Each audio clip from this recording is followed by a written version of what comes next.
40 years. 40 years.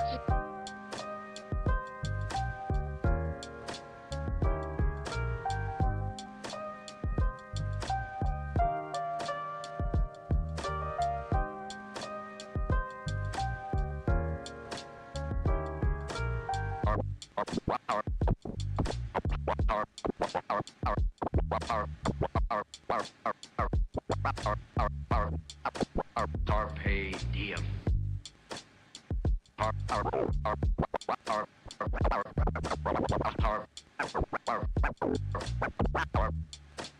Carpe diem.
Got lots of love, love.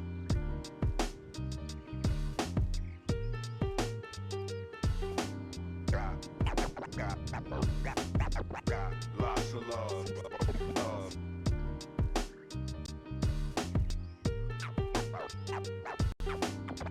Lots of love, love. Got lots of love, love.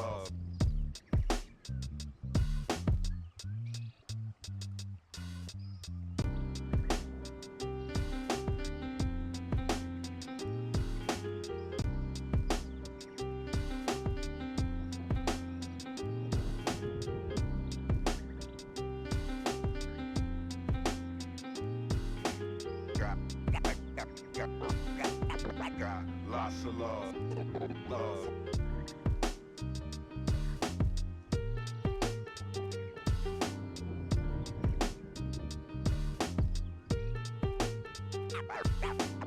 Got lots of love, love.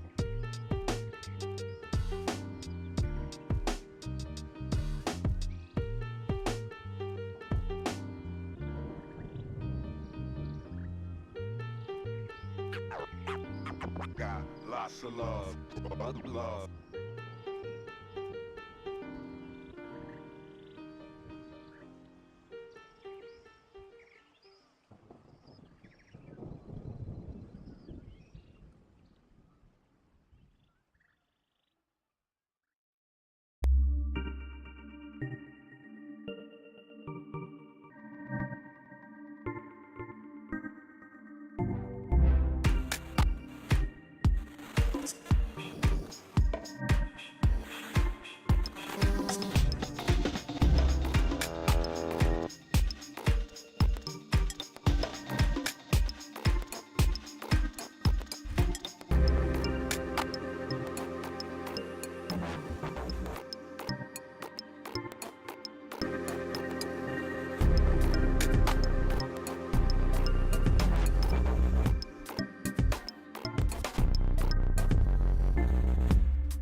Let's have a bit of fun till I downfall. My love, if you feel like I do right now, don't say you're on the run to the other side, my love.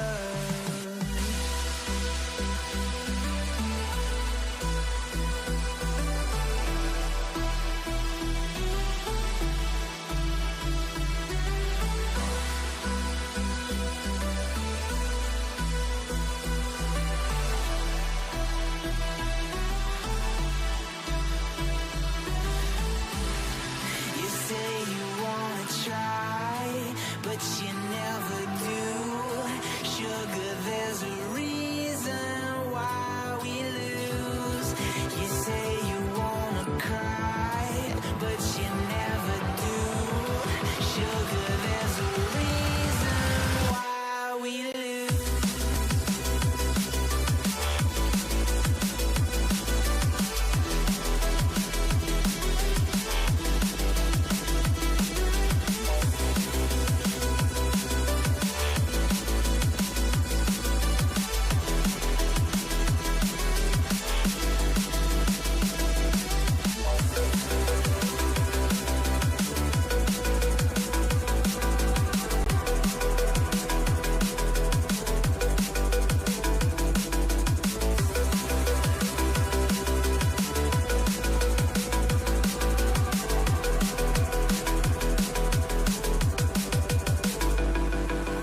I don't know what you want. Let's have a bit of fun till I downfall. My love, if you feel like I do right now, don't say you're on the run to the other side, my love. You say you wanna try, but you never do. Sugar, there's a reason why we lose.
Hello everyone, welcome back to the Console Gaming League. My name is Joker's Ransom, that's to try hard Ray, and we are into the playoffs for our CGL GOATS tournament.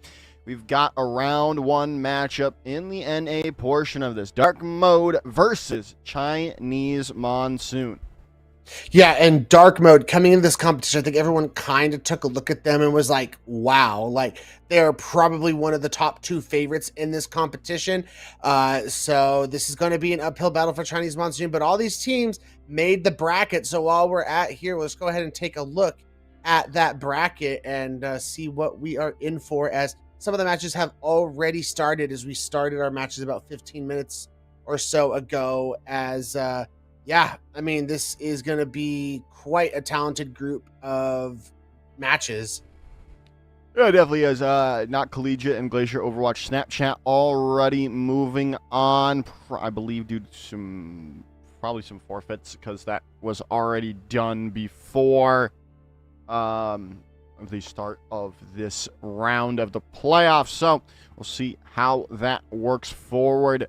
But right now, we're looking at the that one matchup, Dark Mode versus Chinese Monsoon.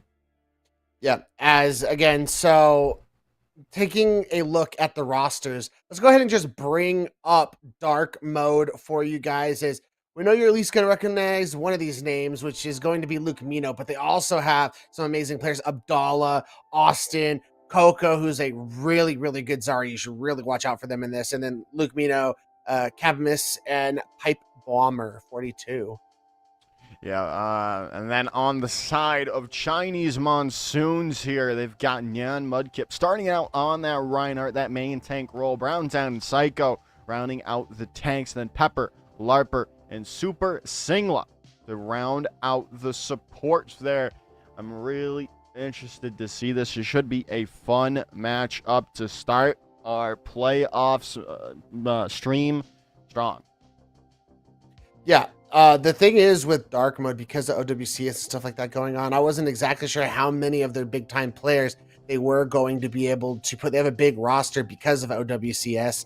Luke Mino was able to make it today. We were talking before, it's because he's on Timeless, and Timeless does not play until tomorrow. So his opportunity might not be able to make it to finals if they make it that far, but at least they have him for today to get him a good amount of the way.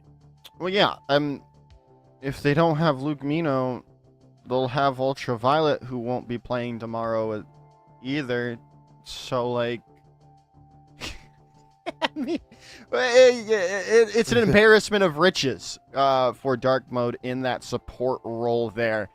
So keep a lookout for that. Unfortunately, I will not be here tomorrow watching those. I'm taking a trip, getting out of the country. So, but we'll have very capable people here for that playoff stream tomorrow. But let's talk about today. We've got our map to start it off. It is a predetermined map for round one until top four in these playoffs. Lijiang Tower being now round number one. Yeah, that tends to be the baseline. That it was the first map in the round robin that was predetermined, and it's the first map in this stage for the first round of the bracket. Tends to just be you think of GOATS, Lijiang Tower is the first control map you think of, so you got to make it first in whatever kind of rotation you're in. So, I mean, control center, gardens, night market, you are going to expect great close quarters combat that's going to be very indicative to play the GOATS composition. So we're going to be able to see these teams really going at it, and it's not going to be like Ilios, for example. It's not like you're going to have this opportunity where you're going to see a bunch of environmental kills. You have to play careful. This is just going to be teams meeting at the choke, going head to head, and making plays happen. Yeah, definitely. As we are almost ready to go, we're getting the readies from the teams, and then we will be able to go straight into game. Just waiting on that, and then we will start off our playoffs here. Yeah, I mean, let's just kind of go over the ground rules for the tournament. You must play the Diva, the Winston. For your main tank, you can either pick Reinhardt or Winston. We haven't seen Winston. We probably won't see Winston, but it's always an option for like a late stall or something like that. And then for the supports, you must play Lucio and you must play Brig. And then your final support can either be Moira, Ana, or Zenyatta. I don't think I mean, I've been watching most of this, and I don't think we've seen anything other than the Zen. Because the Discord Orb is just so important, and then Transcendence is just so good to counter Graviton Surge. So, but those are the options they have. Yeah, definitely. As we are just still waiting for readies from both of these two squads. I'm really interested to see this, especially since Abdallah, I know more as a Diva player, I believe, is going to be maining Reinhardt, is going to be playing the Reinhardt today for Dark Mode. I'm interested to see how that's going to work out for them against Jan Mudkip. Can they keep up, or can Jan Mudkip keep up as well? It'll be interesting as we are finally ready to go into the first round of Lijiang Tower. Yeah, and we'll be pulling that up for you just a second, but just to give you a little peek, we are starting out on Garden. So there is still a possibility for environmental kills on this map, especially for Night Market and Garden. This is less likely because we tend to be fighting at these predetermined choke points, but the bridge can always be an interesting spot to use this pick as we load on up, and I'm not even going to check the honors and play. I'm just going to see the out of, but what I have seen is if we don't play the Zen, Ana tends to be the second favorite pick because what you gotta do is just win your fight progressively with anti-nades. Yeah, definitely. But we are going to go in this. Hey, maybe we're seeing this Ana come out from Super Singla on. Yeah, it's going to be the play for Chinese Monsoon. It is going to be a little bit hard for them. They do have Nyan Mudkip on the Winston as well here, Ray. This is a vastly different look than we are used to, as Kabimas already finding a pick, and Abdallah going all the way in the back line of Chinese Monsoon. They are going to pay for it with their life, but it's already lost this fight for Chinese Monsoon as Dark Mode goes crazy and takes this first fight. I legitimately feel like I just caster curse this entire broadcast. Like I'm like, oh, we won't see Winston, and we're probably not going to see Ana either. First match, first map, and we see it already. But it's really nice to see. So again, these anti-nades are going to have to be super aggressive, and then it's going to be about Mudkip trying to get on top of the targets like the Zen, for example. Yeah, definitely. And now we go here, rotating around, chasing down Chinese Monsoon is Dark Mode, as they've already found Pepper. Larper quickly going as well. Almost losing the point was Dark Mode, but it's just not going to matter in the long run, as they are able to hold on. And it looks like they're just going to use that nano boost to probably reset here, as the Ana and Winston not really working out well for him right now. Yeah, I mean, at the same time, Dark Mode is doing a great job of just catching Chinese Monsoon in rotation. They're not even allowing them to take a close-up fight. As soon as they start moving in one direction, Dark Mode speeds on top of them and isolates them. They got the Brig immediately caught in the corner, and that basically won them the fight. And now as they're already going in, and Shatter comes out, connects to two, and that's going to wrap it all up. The follow-up coming in from Dark Mode. That is already up to 65 and counting, as this is looking tough, as Abdallah is going to get caught out there and is going to have to reset. As we saw Chinese Monsoon, we got our daily dose of Winston and Ana. They're back on the Ryan's End. The question is, it's probably too late for this map, but who knows what's going to happen on future maps. Yeah, it's already coming in. There's the self-destruct. There's the Graviton Surge, and Super Singla is down. They are going to catch out Abdallah, but still somehow, some way alive and well. And they're able to keep going, pushing forward. Dark Mode takes the fight yet again, and this should be round number one going to Dark Mode. Yeah, that was a combination of Pipe Bomber's Transcendence, and then on the tail end of that, Luke Mito popped the rally, was able to keep alive Abdallah, that they were able to take advantage of all their stuns, find 2 kills in that fight. So the 2 supports really doing well to keep Abdallah alive, who was kind of in a really tricky situation, and they just played that beautifully. The question is, now that Chinese Monsoon is back on the standard GOATS comp, can they compete with this Dark Mode squad? Because Luke Mito is already strutting his OWCS experience and looking very good so far on this brig.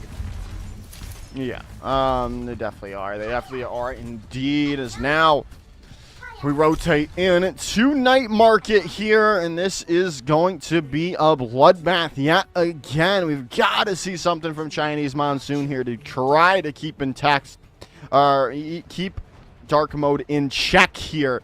They already are going to try to rotate all the way around away from them, rotate to the point, but Abdallah and company are already just on top of them. They are going to get very low, and they almost find out a pick, but no one goes down. It's Super Singla, the first one to go, and there's Abdallah, but it's just not going to be enough because the rest of Dark Mode is there to push on this high aggressiveness of Abdallah and the rest of Dark Mode.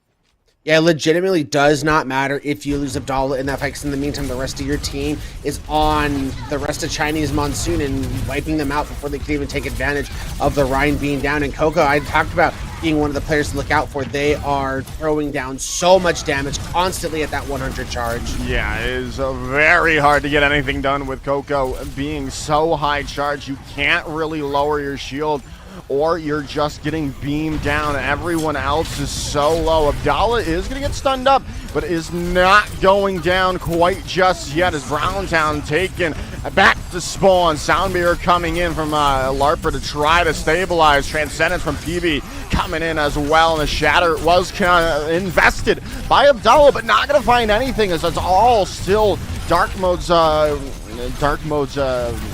kills going in this into the feed, as they are going to lock it up and stop them yet again, 50% and counting. Yeah, that's another very long fight. So we're already at 55%. So if you're Dark Mode and Chinese Monsoon, you're in a situation where this possibly could be your last attempt. You will get this Graviton Surge online in Dark Mode. The best they're going to get is this rally from Luke Mito for it.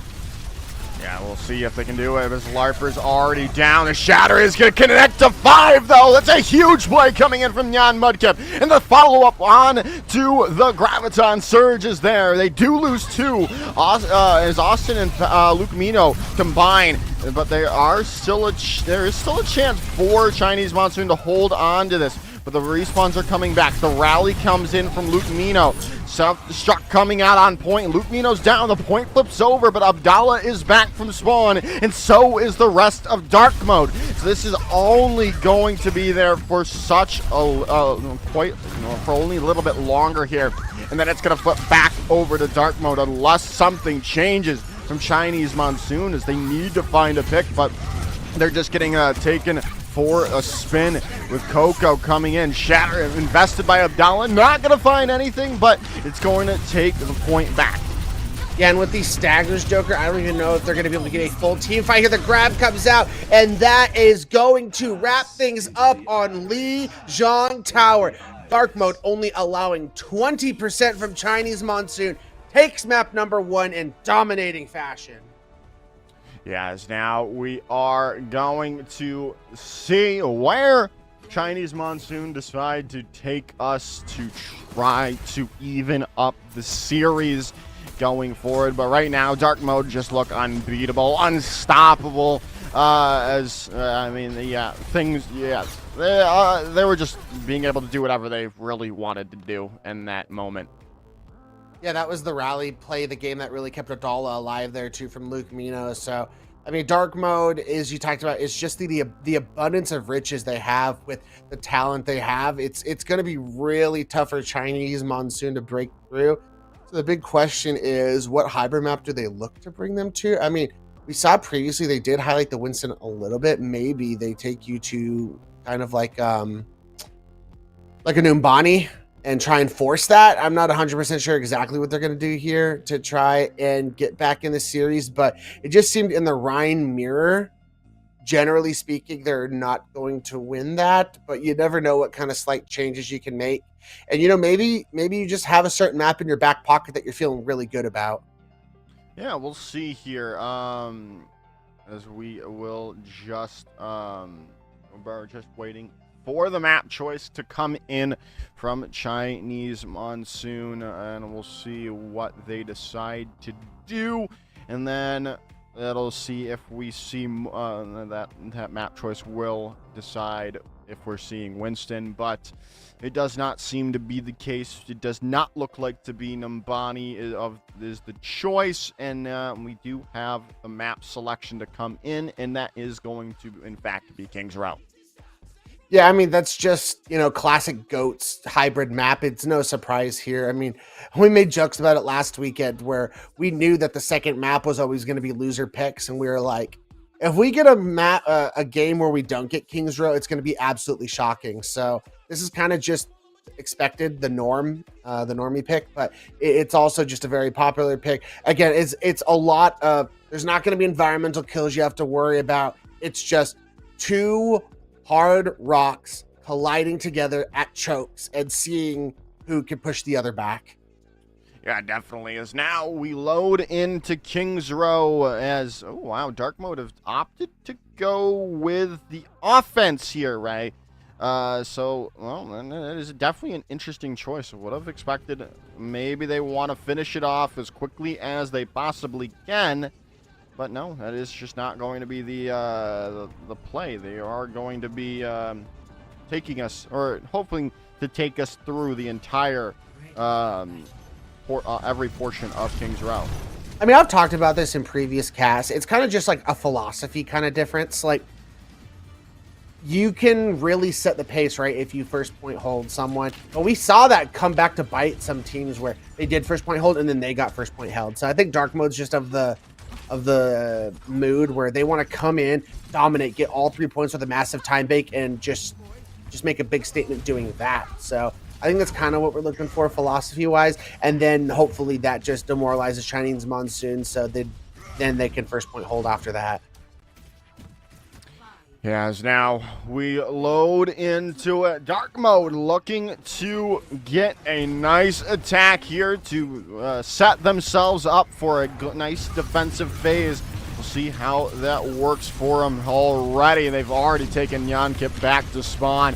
It should be a quick capture of the first point with PB going wild, finding a couple in the kill feed for Dark Mode as they're now chasing down any remaining stragglers they can. That's got to be up there, Joker. That's like a 30-second cap on first point. That's absolutely insane coming out from Dark Mode, just showing their dominance right from the get-go. And this is kind of the philosophy I was talking about. If they could just steamroll through their attack in like I don't know, 5 whole minutes, then that's just a big statement. Yeah, definitely is already fighting. Abdallah out, which is a nice pick for Chinese Monsoon to try to come back into this, but they need to follow it up onto more. And now losing Jan Mudkip, not what you wanted to see. Now they're going to have to be on the back foot. You had the advantage. Now you've lost it, and they're going to have to retreat and give space to Dark Mode, allowing Abdallah to come back and allowing Dark Mode to take even more space. Just look how far they've been pushed back all the way to the first choke on point number 3. Abdallah's going to push in to get aggressive. Yeah, they are all as aggressive as they possibly can. As now, this is going to, as Cabimas is kind of just the lone Lucio on cart right now. They are going to be giving some space up. At the moment, but it is going to allow Chinese Monsoon are going to invest some ultimates, but Austin's going to get taken out of mech. Grav comes through, Austin's down. This could be a chance for Chinese Monsoon to come back into this fight, and they are pushing back Dark Mode for the moment, but they need to find more picks. The shatter available from Jan Mudkip could be huge, but they've lost 2 support players. Jan Mudkip so low, Abdallah taking them down, and they aren't going to get an opportunity to invest the shatter as Dark Mode take the fight. Yeah, that was the fact, Joker, that they were able to survive Psycho's grab without having to commit their Transcendence, so then they could just use Trans aggressively and allow their team to push up and get kills, and that's exactly what they did. And now even if another grab comes online, you can counter it with the sound barrier, but neither of them are close, so this is big.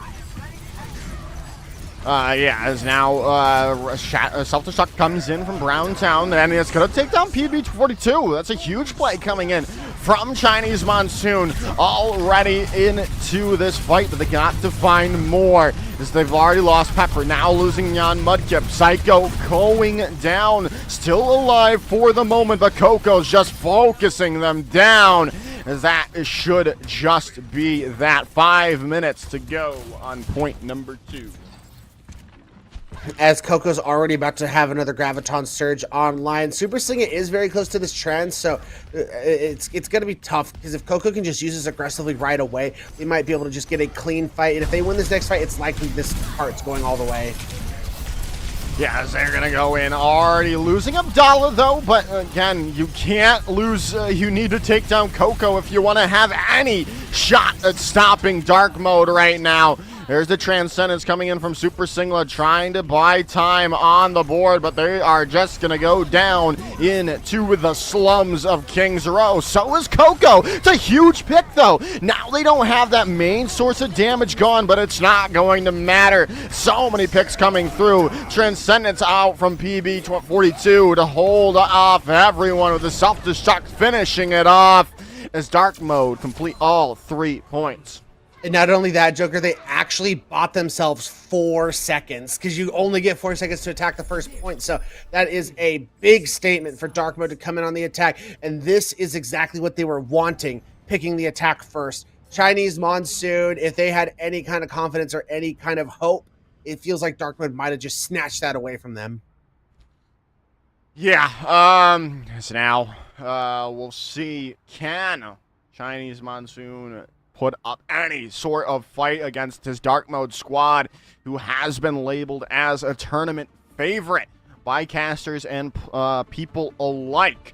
They've got to figure it out now if they want to have a chance at keeping their hopes alive in the winner's bracket.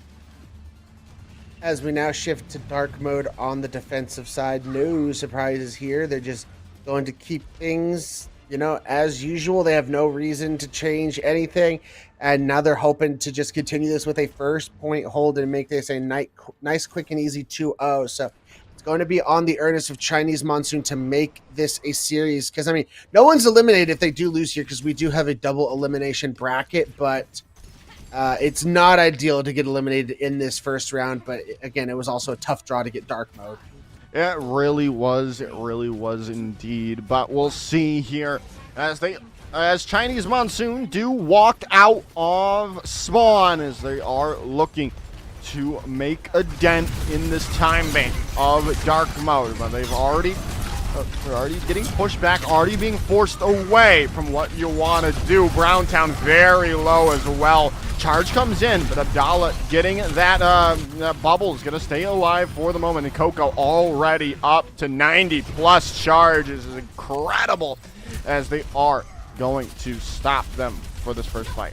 Yes, they're already incredibly almost halfway to a Graviton Surge. And Pipe Bomber, low-key, has been putting in a lot of damage onto the field, has already gained so much percentage toward this Transcendence, but it's just clean coming out of Dark Mode. Abdallah getting the charge onto Pepper from the backside there. It's a huge play, already taking numbers and taking names back to spawn, as Dark Mode yet again stop that fight. That's already 25% of the time off the clock. Chinese Monsoon has to make something happen. The only ult they're even getting close to is a sound barrier at this point, while Dark Mode is creeping up on all 6 of their ults. And the charge connects to Pepper yet again. But Abdallah goes down. It's a huge play. And now Kabima's going to be taken down by a kick by Super Singla. This is going to allow Jan Mudkip to walk forward, but the grab's going to be invested. More in Transcendence, as well as Soundbear, are going to be going in from Chinese Monsoon to try to hold on to this. They've got their grab back up here to try to hold on. Shatter connects. No one goes down. Now the grab comes out, but picks keep coming through from Dark Mode. The charge comes in. Browntown's taken down and might be staggered out. No, just going to be taken back to spawn. Dark Mode 2 minutes to go to hold on and claim victory. That was a nice play from Coco to grab them on the corner and allow them to get to point. It allowed Dark Mode to back up. Plus, there's a big mistake from Chinese Monsoon using both the trans and the beat for it. Self-destruct finding Psycho. That is not what you wanted to see. Browntown goes down as well to it. And now, Abdallah with a long-range pin from Narnia takes Neon Mudkip as well as a minute 30 to go. Yeah, so you only get like 2, maybe 3 more attempts at this. You will have the rally to be able to use, but you gotta hope you get something out of this Browntown Jiva bomb. Corners. You gotta check your corners.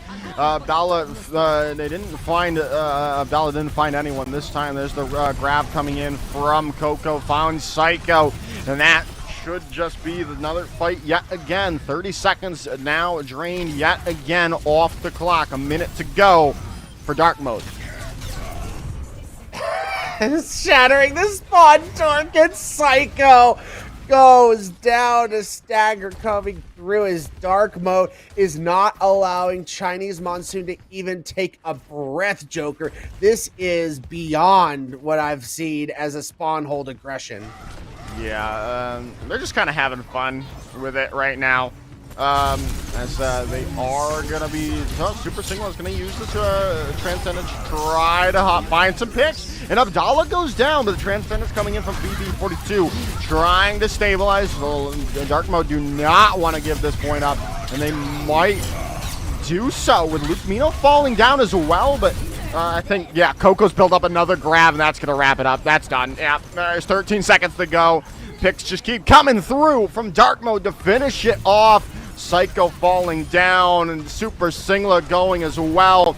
Larper does have a touch on the point. You have to deal with that. Rally out on the point. The dueling Lucios, and now Luke Mino coming from Swan, going to be chasing Larper away, and that is going to be that. Dark Mode take the map and the series 2-0. Again, this was this is just kind of what we expect from Dark Mode. The dominance, the clean, the aggression. They just came in here and showed why everyone dotes on them and expects them to do great things in this tournament, and why they are one of the top 2 favorites in this competition. There's some great stuff all around. But now, yeah, I think that was a foregone conclusion in my mind before the series had gone. I wasn't expecting it to be that one-sided, but was expecting Dark Mode to finish it off. We are going to head to a break, and then when we come back, we will be taking a look at the next Dark Mode match and the winner of Creepypasta in Third Impact. Let's see if that has been finished yet. No, it has not. So whenever we figure out that team, well, you'll know as well. So we will be back right after this short little break.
Yo.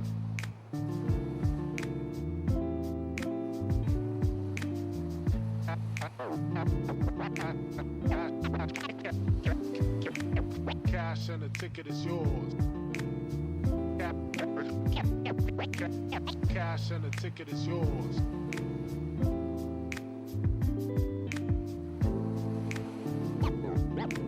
Yo.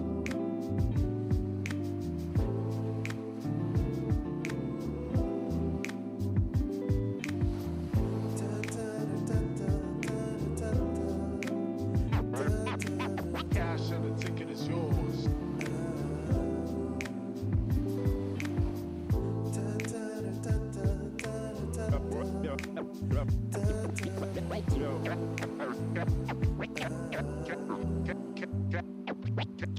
Cash and the ticket is yours.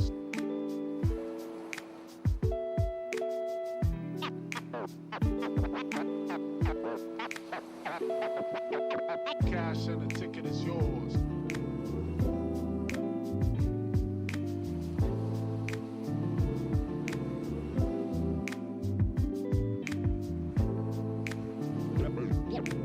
Yo.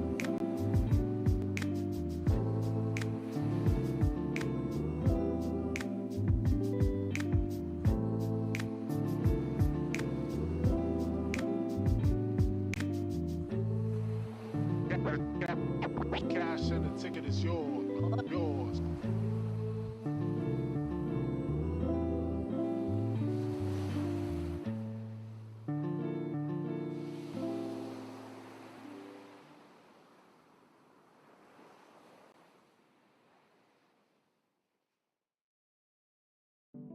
Or inside here, you get an insight and you know something, but you don't want to say it out loud because you're kind of afraid that it's not going to be really true and it'll spoil the whole thing for you,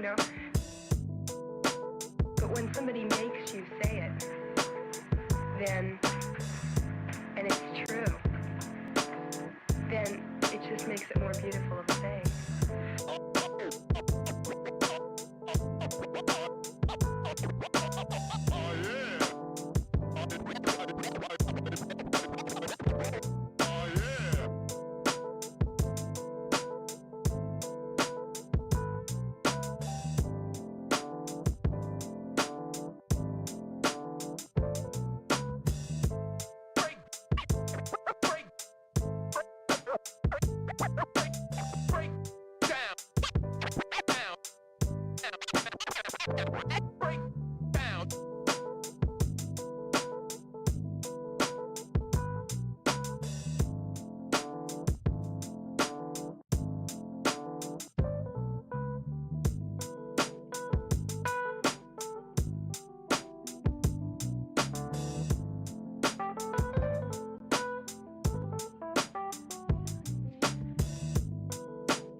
All right, everyone, welcome back. We are here, still following along with Dark Mode, but we have a new team to enter the fray. We've got Third Impact coming off a 2-0 against Creepypasta, as we can take a look here on the bracket. It is still myself, Joker's Ransom, and him, Try Hard Ray. So we'll take a look there. Actually, a big something to note about is Luminosity X Supernova taking a map off of Citrus Nation, which is kind of impressive, if I do say so myself. That Citrus Nations versus Nash Collegiate matchup should be a banger. But we're following Dark Mode versus Third Impact now. Ray, this should be fun. Oh, I couldn't agree with you more. I mean, the further we get, the greater the matches we're going to have. So I'm excited. So let's go ahead and bring you guys up that Dark Mode roster you were just so accustomed to. It is Abdallah, Austin, Coco, Luke Mino, Cabamus, and Pipe Bomber. We saw how dominant they were. The question is, can this Third Impact roster do something about it, as we bring them up for you right now? Yeah, as we've got Evie on the main tank role, Ronin, Pantera, Ninjeka, Juzu, and YT to round out the rest of the roster there. Should be an interesting matchup. Can they keep Dark Mode in check, who was just running rampant against the previous team of Chinese Monsoon?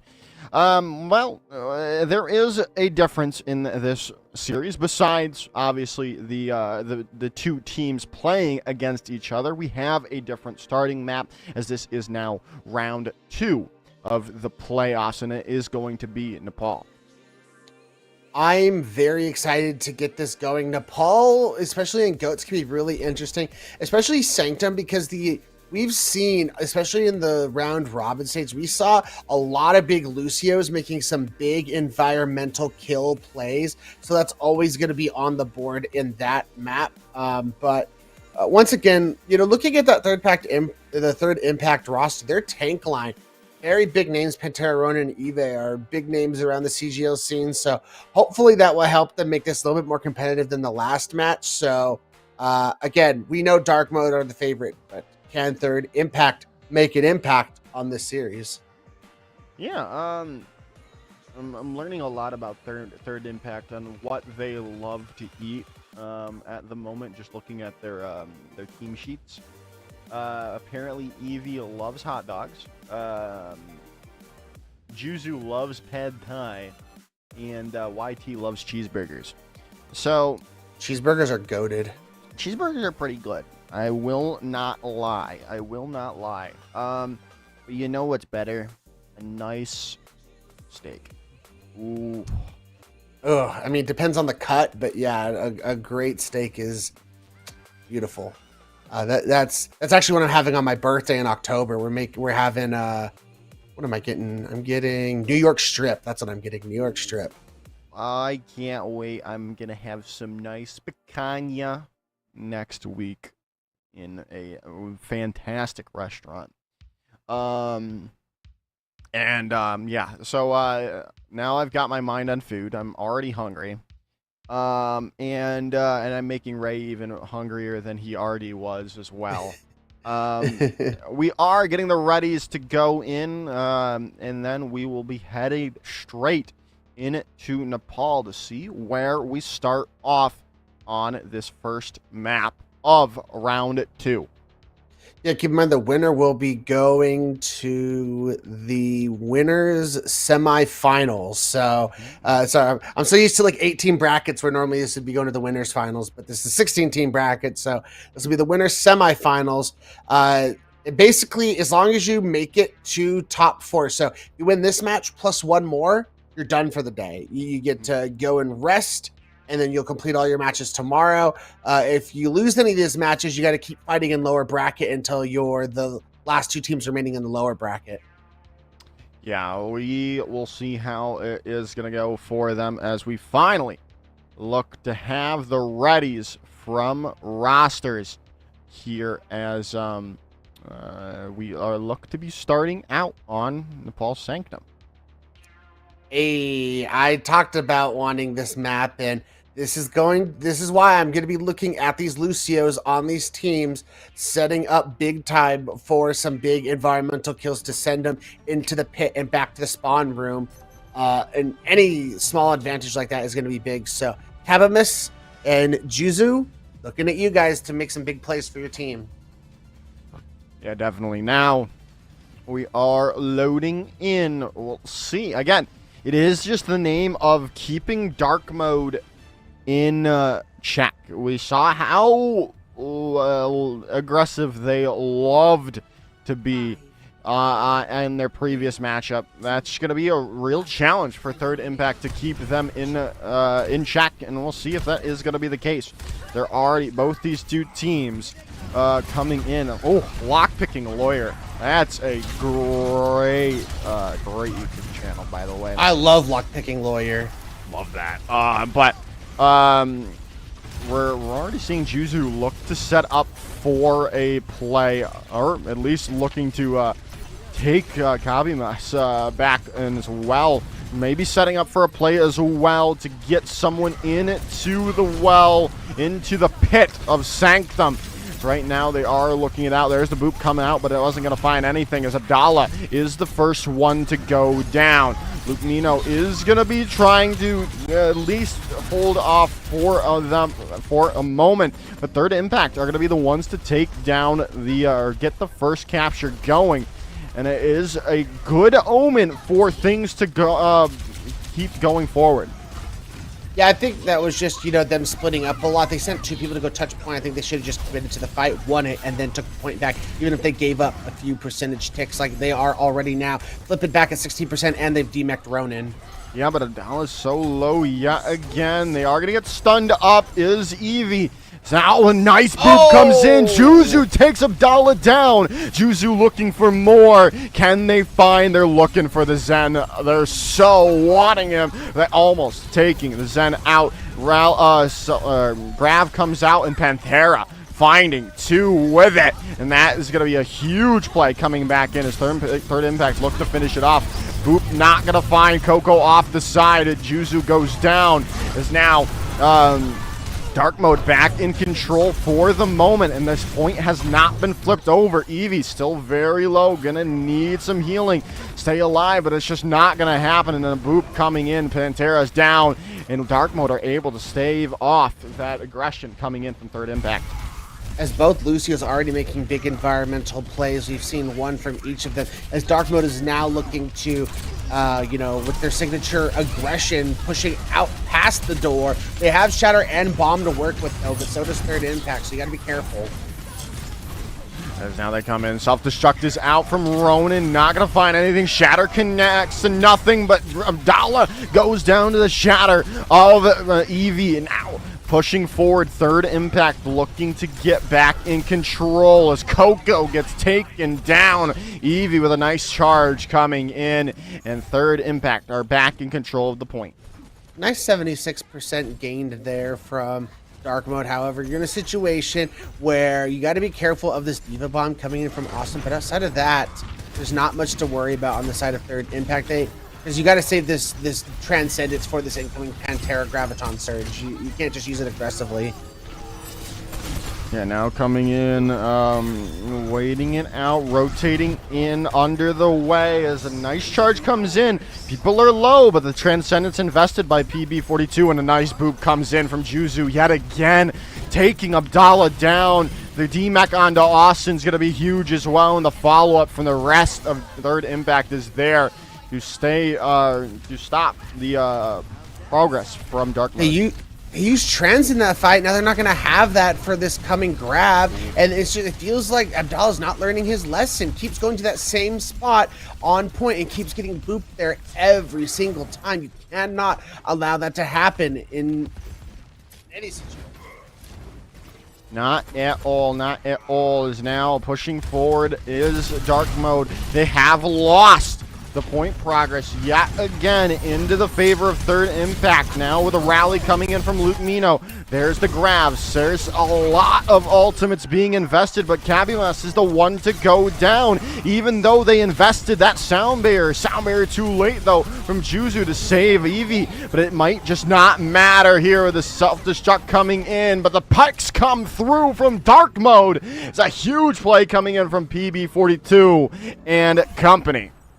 Yeah, the Diva Bomb grab combo comes through in a strong way, but that was a lot of ults used. Third Impact gets to come back. They're going to have their Rally, Shatter, and Bomb, as Dark Mode is only going to have this Transcendent, so it has to come through big for Pipe Bomber.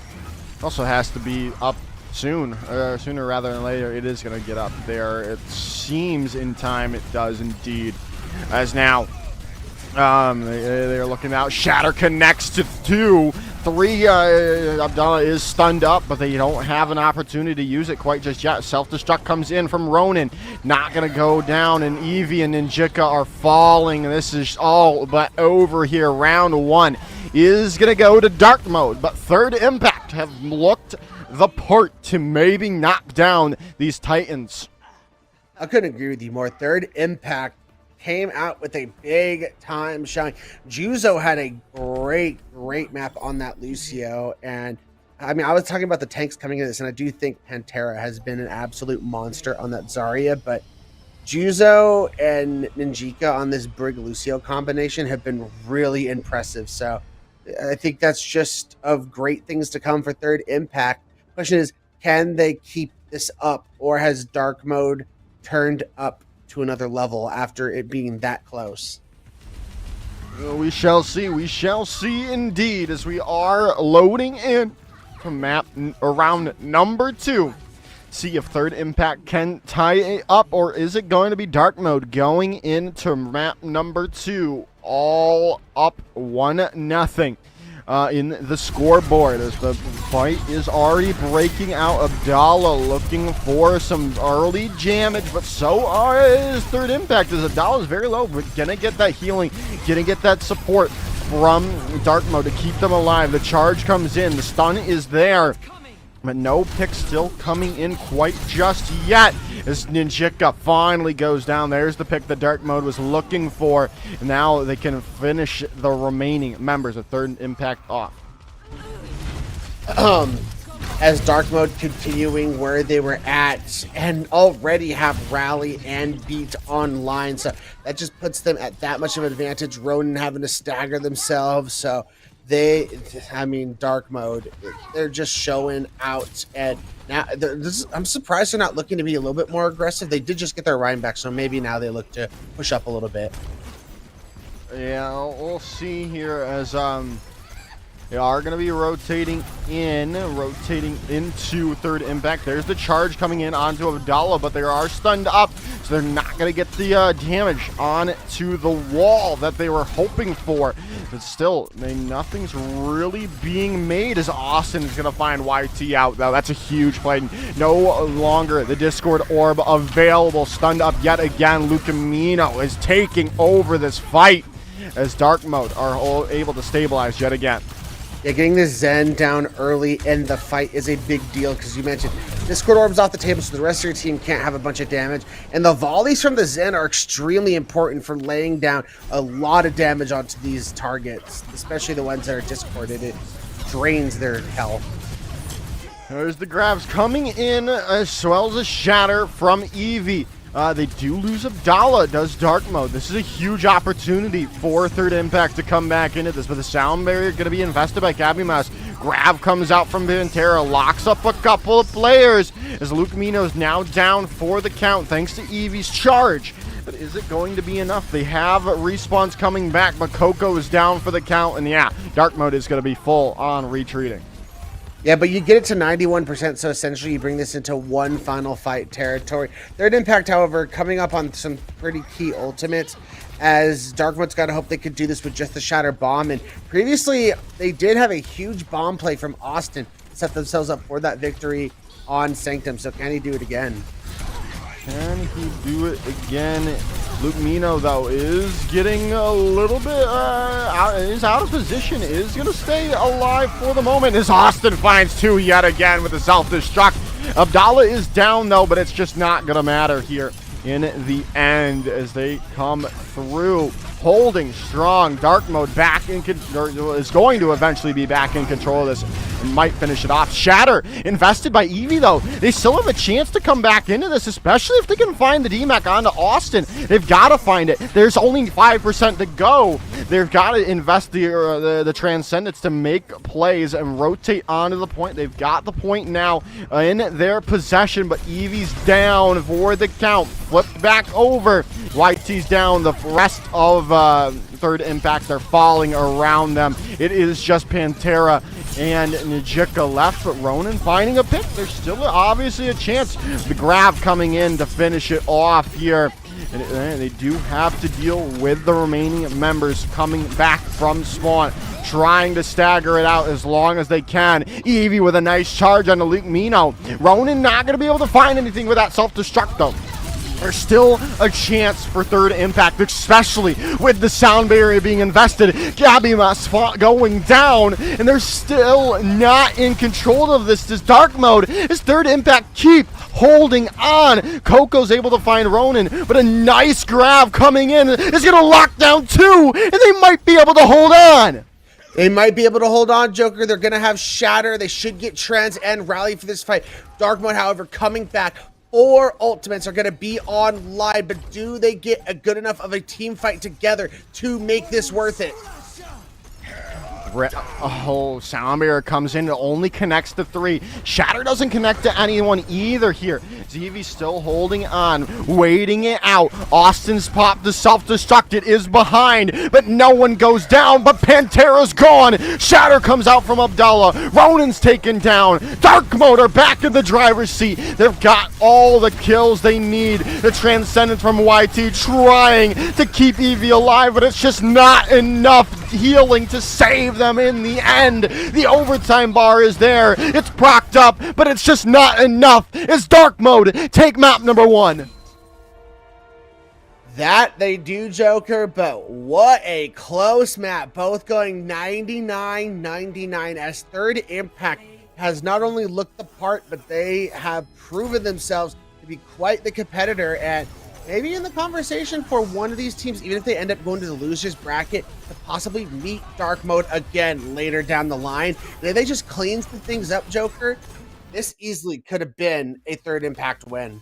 Yeah, definitely. And I'm now very excited for map number 2 here. We'll see what the choice is from Third Impact. Do we stick with Kings Row as the default second map choice, or are we going to see something different here? I mean, I just think it's going to be Kings Row, especially with how close that series was. I don't think you try and go with some weird cheeky map pick. You just like, look, we are playing you close. We're going to go to Kings Row, and we're going to play you close again. And maybe they get the win and force the map number 3. But that's exactly what I would do if I was the side of Third Impact. This series has been way too close to start needing to give up on your game plan and try and look for something to throw them off. I'm also interested to see if Dark Mode decide to attack or defense. Yeah, I was thinking the same thing, yeah. Because I think they did it in the previous matchup because they kind of just wanted to play the entire map. And then, obviously, they were just able to full spawn hold on the defense. Do we see them change tactics here?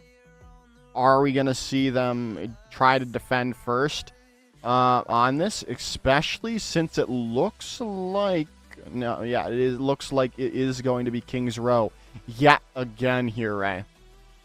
I do think the swap, the side change is definitely in play. As you mentioned, as I say that, we could see the lobby, and it looks like Dark Mode is electing to attack once again. So I guess they just had that philosophy where they like to come out and get a big time bank on the board. We'll see if they can do it again and just basically put all the pressure on Third Impact. Because if you get that big time bank, it basically, makes you have to be stressed because you got to make sure you keep up with that time bank. Yeah, definitely. I have to agree with you there, especially since how well we saw Dark Mode do on their previous attack on Kings Row. But again, this is a different opponent.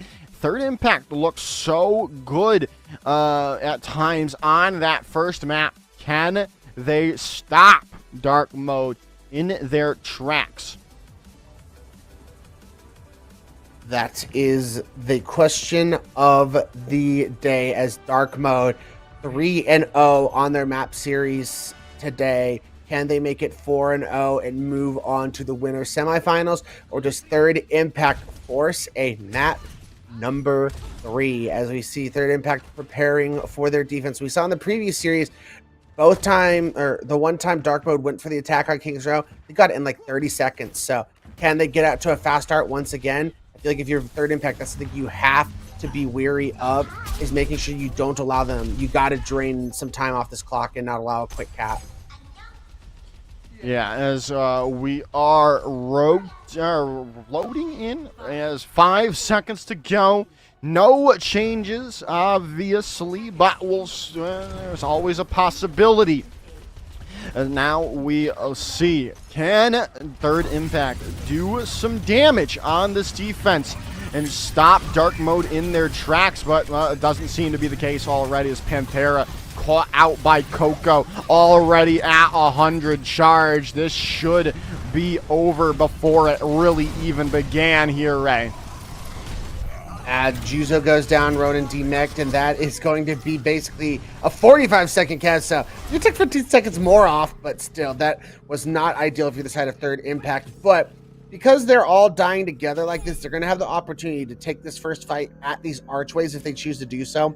And I've talked about this on King's Row, how important it is being able to defend there. It's hard to push through in GOATS, and you could just waste a lot of time on the clock by doing that. As now, they load in here. Coco's already found 2 here, in this fight, and that's already done. Wow. One has to wonder, Joker, either is this aggression getting the Third Impact, or did they feel like almost like they're because of how close that was, kind of just takes the energy out of you sometimes. You're just like, oh man, we were right there. Sometimes it's hard to get that out of your head, you know? Yeah, definitely. As we'll see if they can figure it out here, as they are back in time before anything really spirals out of control. You want to win a fight if you are Third Impact now to buy some time, but you've already lost Nijika. The Shatter comes out. That's gone. This might be second point done. No, there's still a lot of card distance to be made. I think Third Impact's going to have the ability to touch again, but Dark Mode only used the Shatter in that. Oh, they did use the Rally too, so Third Impact has his opportunity to re-engage with a lot of these incoming ultimates, but again, Dark Mode is being extremely aggressive and trying not to let them touch. But yeah, they're not even. They're here in time to touch. Yeah, as now, there he goes in. There's the touch, but Austin's found Juzu, and that is going to allow Dark Mode to capture already second point here. Ronan's DMAC. This is all just in the bag here for Dark Mode on this fight. Yeah, the grab pulled everyone back away from the point and allowed the capture, and that was pretty much all she wrote after that. Then Dark Mode doesn't have to worry about the point. They can just fight the fight. And now they're already pushed up all the way to the spawn doors, as they're going to have this sound barrier to use if things get bad. You can get off the point if you're tapping this and go sound barrier for your team. Yeah, as Pantera is going to get caught out in the midst of their own Graviton Surge. Shatter comes out from Eevee. They do connect to Luke Mino, but they're just right in their spawn. They can't walk out. But now with Abdallah falling down, it's a perfect chance for Third Impact to come back and start their hold on point number 3. Yeah, I mean, you did get a lot of distance if you're Dark Mode, so I think you're feeling good about that, considering it's not like you had all the ults in the world to be able to use, and you forced out 3 of Third Impact's ults. So you kind of are looking to be aggressive and just get as many ults out of Third Impact as you can. Now you get the bomb out, too. Yeah, self-destruct out from Ronan, and now the sound barrier as well. It is a good chance, but they're blown up even in the midst of that with the Graviton Surge. Dark Mode are back surging forward as Pantera is going to get caught out, taken down, and this is looking better and better. Very close to the end here for Dark Mode, especially with Eevee falling down, Juzu falling down. This is all but done here, Ray. Yeah, the Diva on point to stall, but it feels like it's not going to matter. Diva gets mad. It buys the Lucio enough time and the Ryan to get back, but it's just bleeding time off the clock and just delaying the inevitable. Ooh, a nice boop coming in there from Kabimas off the side of the map. Najika is down as well. Self-destruct, not going to finish things off. But finally, Dark Mode capture all 3 points. I mean, Third Impact did make Dark Mode use 30 more seconds than in their previous series because they had like 4:04 on the clock when they finished. So, I mean, that's at least one thing to think about. You got them to drain a little bit more clock in this series, but Third Impact has to this just not look like the same series anymore. I don't know if like there's like 2 ways to look at this. Did Third Impact just get a little in their head about how close they were and they felt like they could have won that last map? Or did Dark Mode realize, whoa, that was way too close, and they're like stepping it up even more? Either way, Third Impact, you got to make some changes. That was not like that first map. That was Dark Mode absolutely dominating. Yeah, definitely is. Now, we'll see. Can Third Impact make an impact on their offense, or is it just going to be all for nothing, all for naught? Is Dark Mode going to shut the door on this winner's bracket run for Third Impact? Only time will tell, Joker, as Dark Mode gets prepared for their defense. As again, you have to wonder what's going through the head of Third Impact. And I saw that pineapple on pizza little emote there, Austin. You a pineapple on pizza person, Joker? Absolutely not. It's disgusting. It's an embarrassment to pizza. Okay, that's different. Do you think it should be on pizza? No! Versus you like it? Okay. Absolutely not. It's 2 different questions, though, Joker. I had to make sure. No, absolutely not. Pineapple on pizza is an abomination, just like deep dish. But right now, Eevee's already found Luke. Hey, this is a nice attack coming in from Third Impact, right? They've already found 3 picks. They do lose up Pantera to Kabimas, but that's not going to matter in the long run. No, it's really not. I mean, if they cap the point. But it does allow Dark Mode to definitely get their players back in. That's gonna be my question for Dark Mode. Where are they gonna look to play for this next fight? Because I think they're just gonna give it up. You say that, and they don't. Okay, they do. Look like they might push in there for a second, but they elected to not do that. So first fight will take place at the Archways, though. Yes, now rotate in here. They look to start off strong on the streets phase.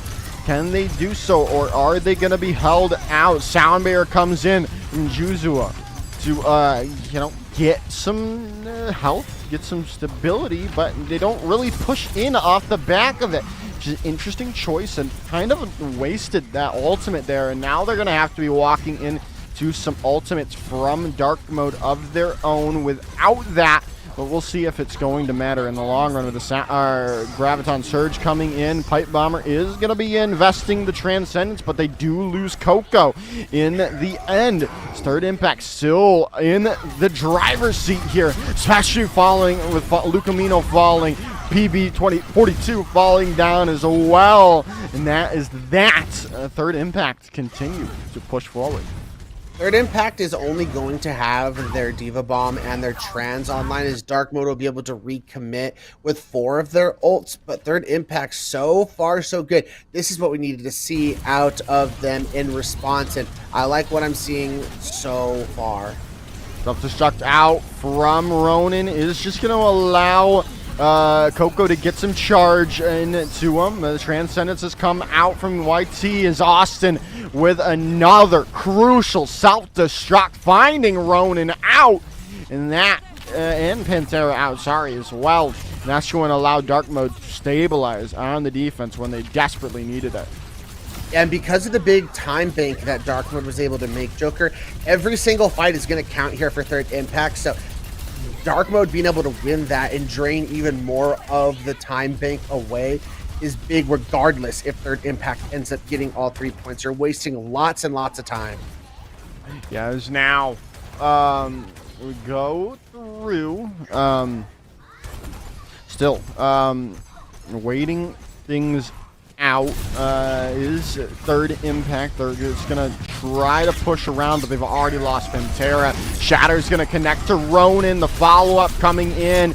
And Eevee is going to get blown up as well. Austin does get demaxed, which is not what you wanted to see. But now Dark Mode are going to look to do this spawn hold yet again.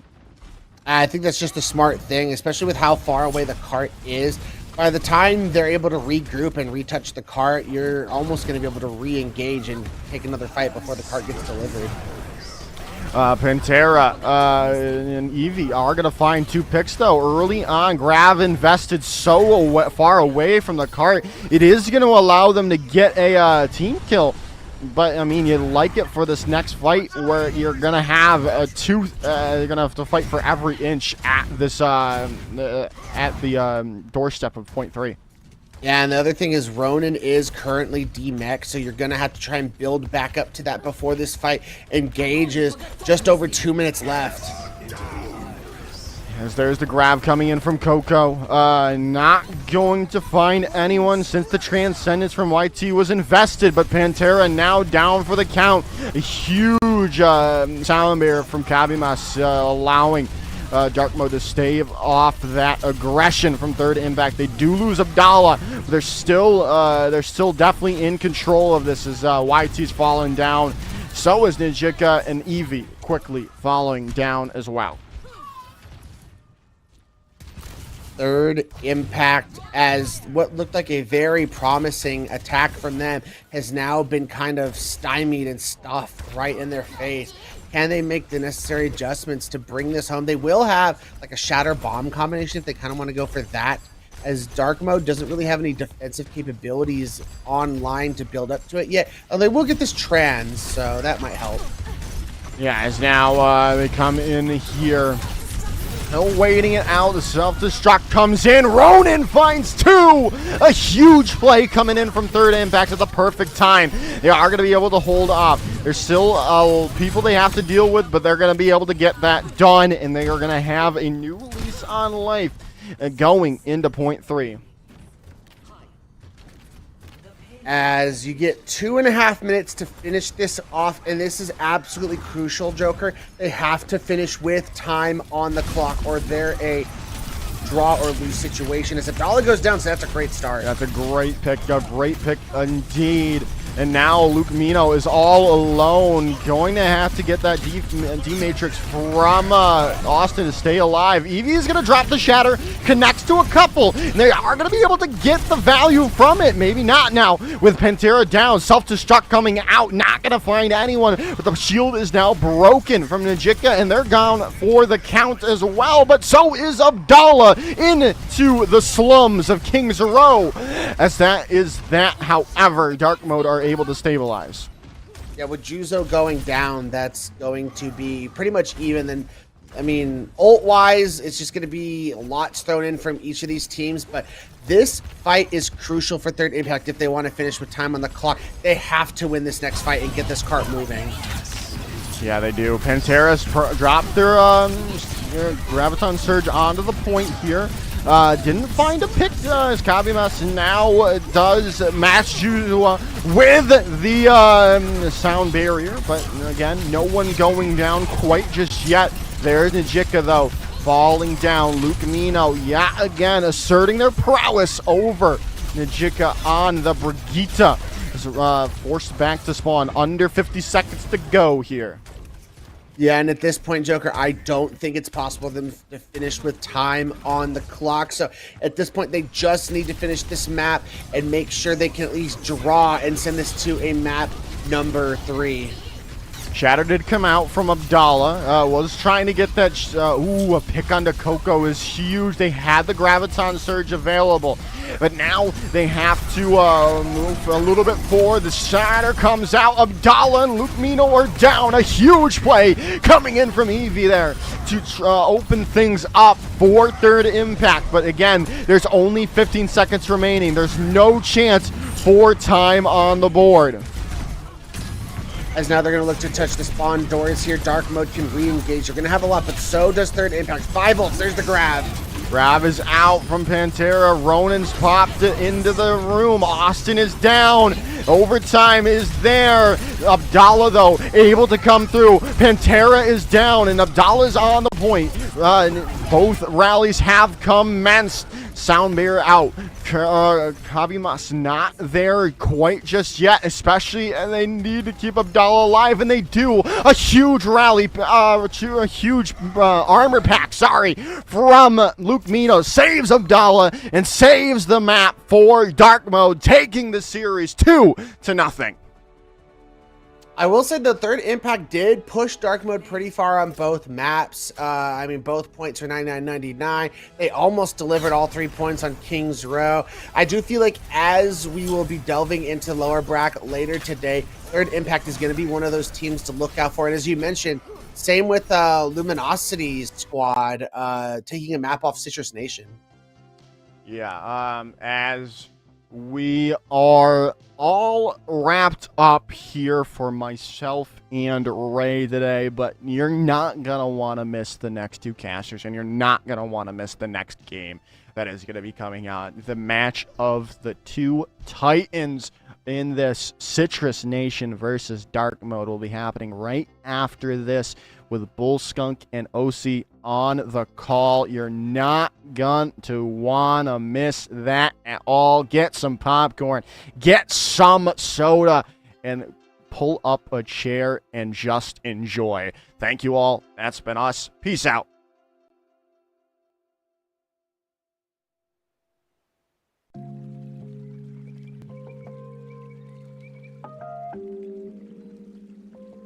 Water is the softest and most yielding substance, yet nothing is better than water for overcoming the hard and rigid, because nothing can compete with it. Lao Tzu.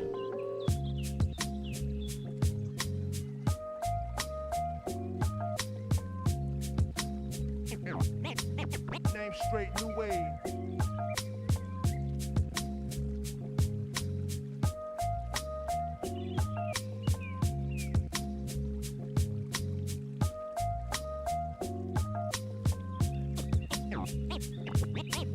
Name straight, new wave.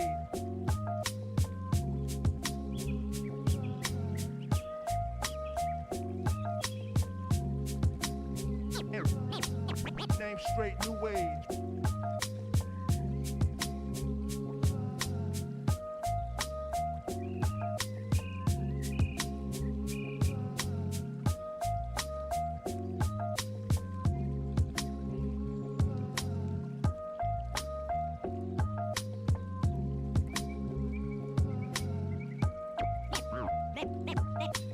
Name straight, new wave.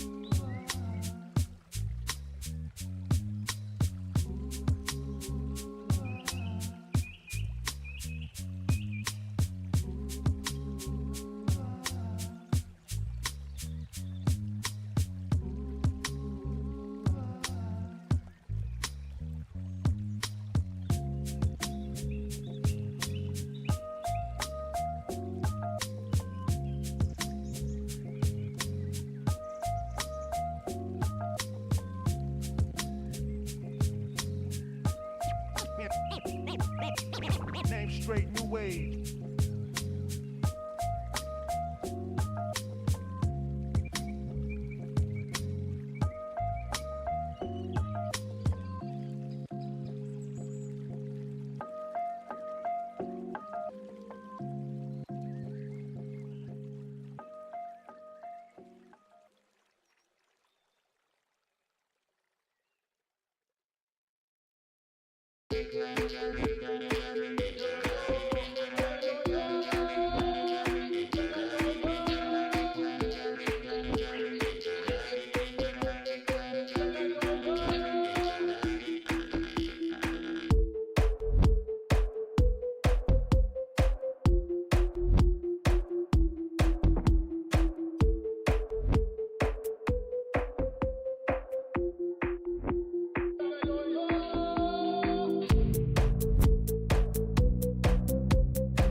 Yeah.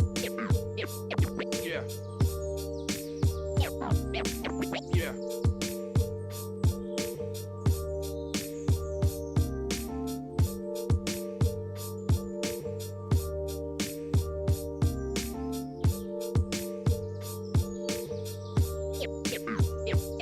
Yeah. Memories. Memories.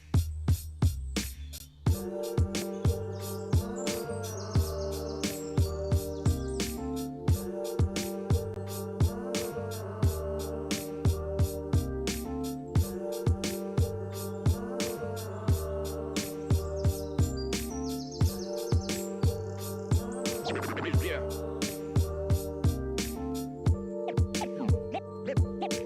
Memories.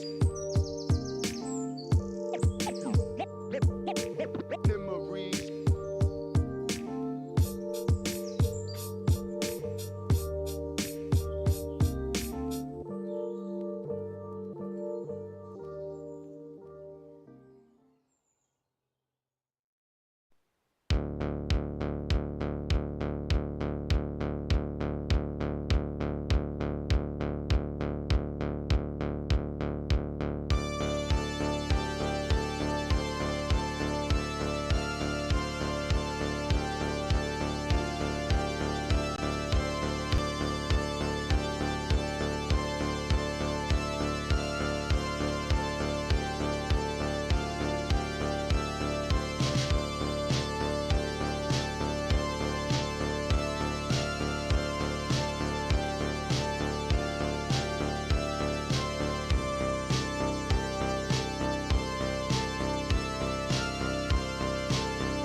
Welcome back, friends. We have returned here for some more GOATS action, here for your CGL Summer 24 GOATS tournament. My name is Jeff, here with OC to bring you through the back half of our NA bracket here tonight. We've got a couple of playoff matches still in line for you. And, well, we're going to kick it off with some dark mode, taking on Citrus Nation. Yes, we do. Citrus Nation, an incredibly stacked team. You have Infected, Lethal, Admiral, CJ, some insane well-known names, and dark mode also. Back from the dead, known for their contenders runs back in the day. But they have like Luke Mino, and I believe a few other players as well. A little bit lesser known, but still a very, very strong roster there. Well, before we deep dive into those rosters, let's take a look at our bracket and see how our teams got to where they are. Citrus Nation have kind of just cruised through this bracket. I say that they did drop a match to Luminosity. My goldfish brain was thinking they had just 2-0'd their way in here, and then it popped up like, oh, wait a minute, correction. They did drop one early. But 2-0'd their last round, as did Dark Mode over Third Impact, which we just saw here on stream. Very, very interesting. Seeing Luminosity take a map off of Citrus Nation. I mean, that's impressive. That is impressive. And we'll see here if Citrus Nation can put a dent in Dark Mode, and I think they will be able to. I think this is going to be a very close match. I think it's going to be a really fun match. I felt like Dark Mode was having a bit of fun in that last one. Not in that they weren't taking it seriously, but that they were kind of trying different things that you can't do in your standard 5v5. And they're looking at this opportunity where, hey, we're back in this GOATS meta. We've got 3 tanks on the board. Let's try some fun stuff with it. Try some micro plays. It's been a blast. I can't wait to see how this one shakes up, particularly when it comes to the front line. Let's take a look at Dark Mode's roster to kick things off. It'll be Abdallah on the Reinhardt, kind of leading the charge here for this squad. And of course, you've already mentioned Luke Mino on the backline and that crucial row to the brick. Right. Solid roster there. Abdallah leading the front line. And, you know, you have a reliable backline as well. They made it this far. I'm sure they can go further. I think they're up against their toughest opponent yet, though. Here, absolutely. Citrus Nation might give them a run for their money. Let's go ahead and take a look at that roster where you'll see Derpy. Now, any fans of University of Texas Dallas Collegiate team might recognize both of your Reinhardts taking the battlefield here today. Both of them played side by side here at UTD in my hometown here. And now they're going to be on opposite sides of the battlefields. No longer friends, they'll be enemies here in this CGL GOATS matchup. Of course, just a star-studded roster. And one of the most interesting things I'm interested to see here is Lethal on the Zarya. This was common in GOATS, your DPS players, those that stuck around and toughed it out, typically moved into that Zarya role. Lethal is absolutely one of those prominent DPS we have here in NA right now. This is going to be a fun matchup. Stacked backline, stacked front line. I mean, Derpy, strong on the Reinhardt. That's his hero. Infected and Admiral as well. Going to be able to work together. As a Diva Lucio, I mean, that's a dangerous Diva Lucio to be up against as well. So just so many things to look out for. Curious if Admiral's playing on ping. That's curious. I'm curious. All right. Well, all ready to kick this one off. We're gonna go to Oasis. It's gonna be fixed maps here, and we're still in first to 2 at this point in our tournament. So Oasis is a predetermined map here in round 3 of our bracket. It will be loser pick from here on in with hybrid, assault, and push. Escort to round it up. No Overwatch 2 game types here. Those are Freudian slip. No Overwatch 2 game types here. Absolutely. It's going to be interesting. Oasis, we've seen before. Each map plays a little bit differently. You have City Center, which is longer. You have University, which is very enclosed and short. And you have Gardens, which is a mix of the two, right? We've seen, especially how teams defend Gardens using the high ground and so on, and how the attacking team needs to approach that. That can cause issues, right? So each map has something to offer, and you have to play, even if it's the same composition, you have to play a little differently.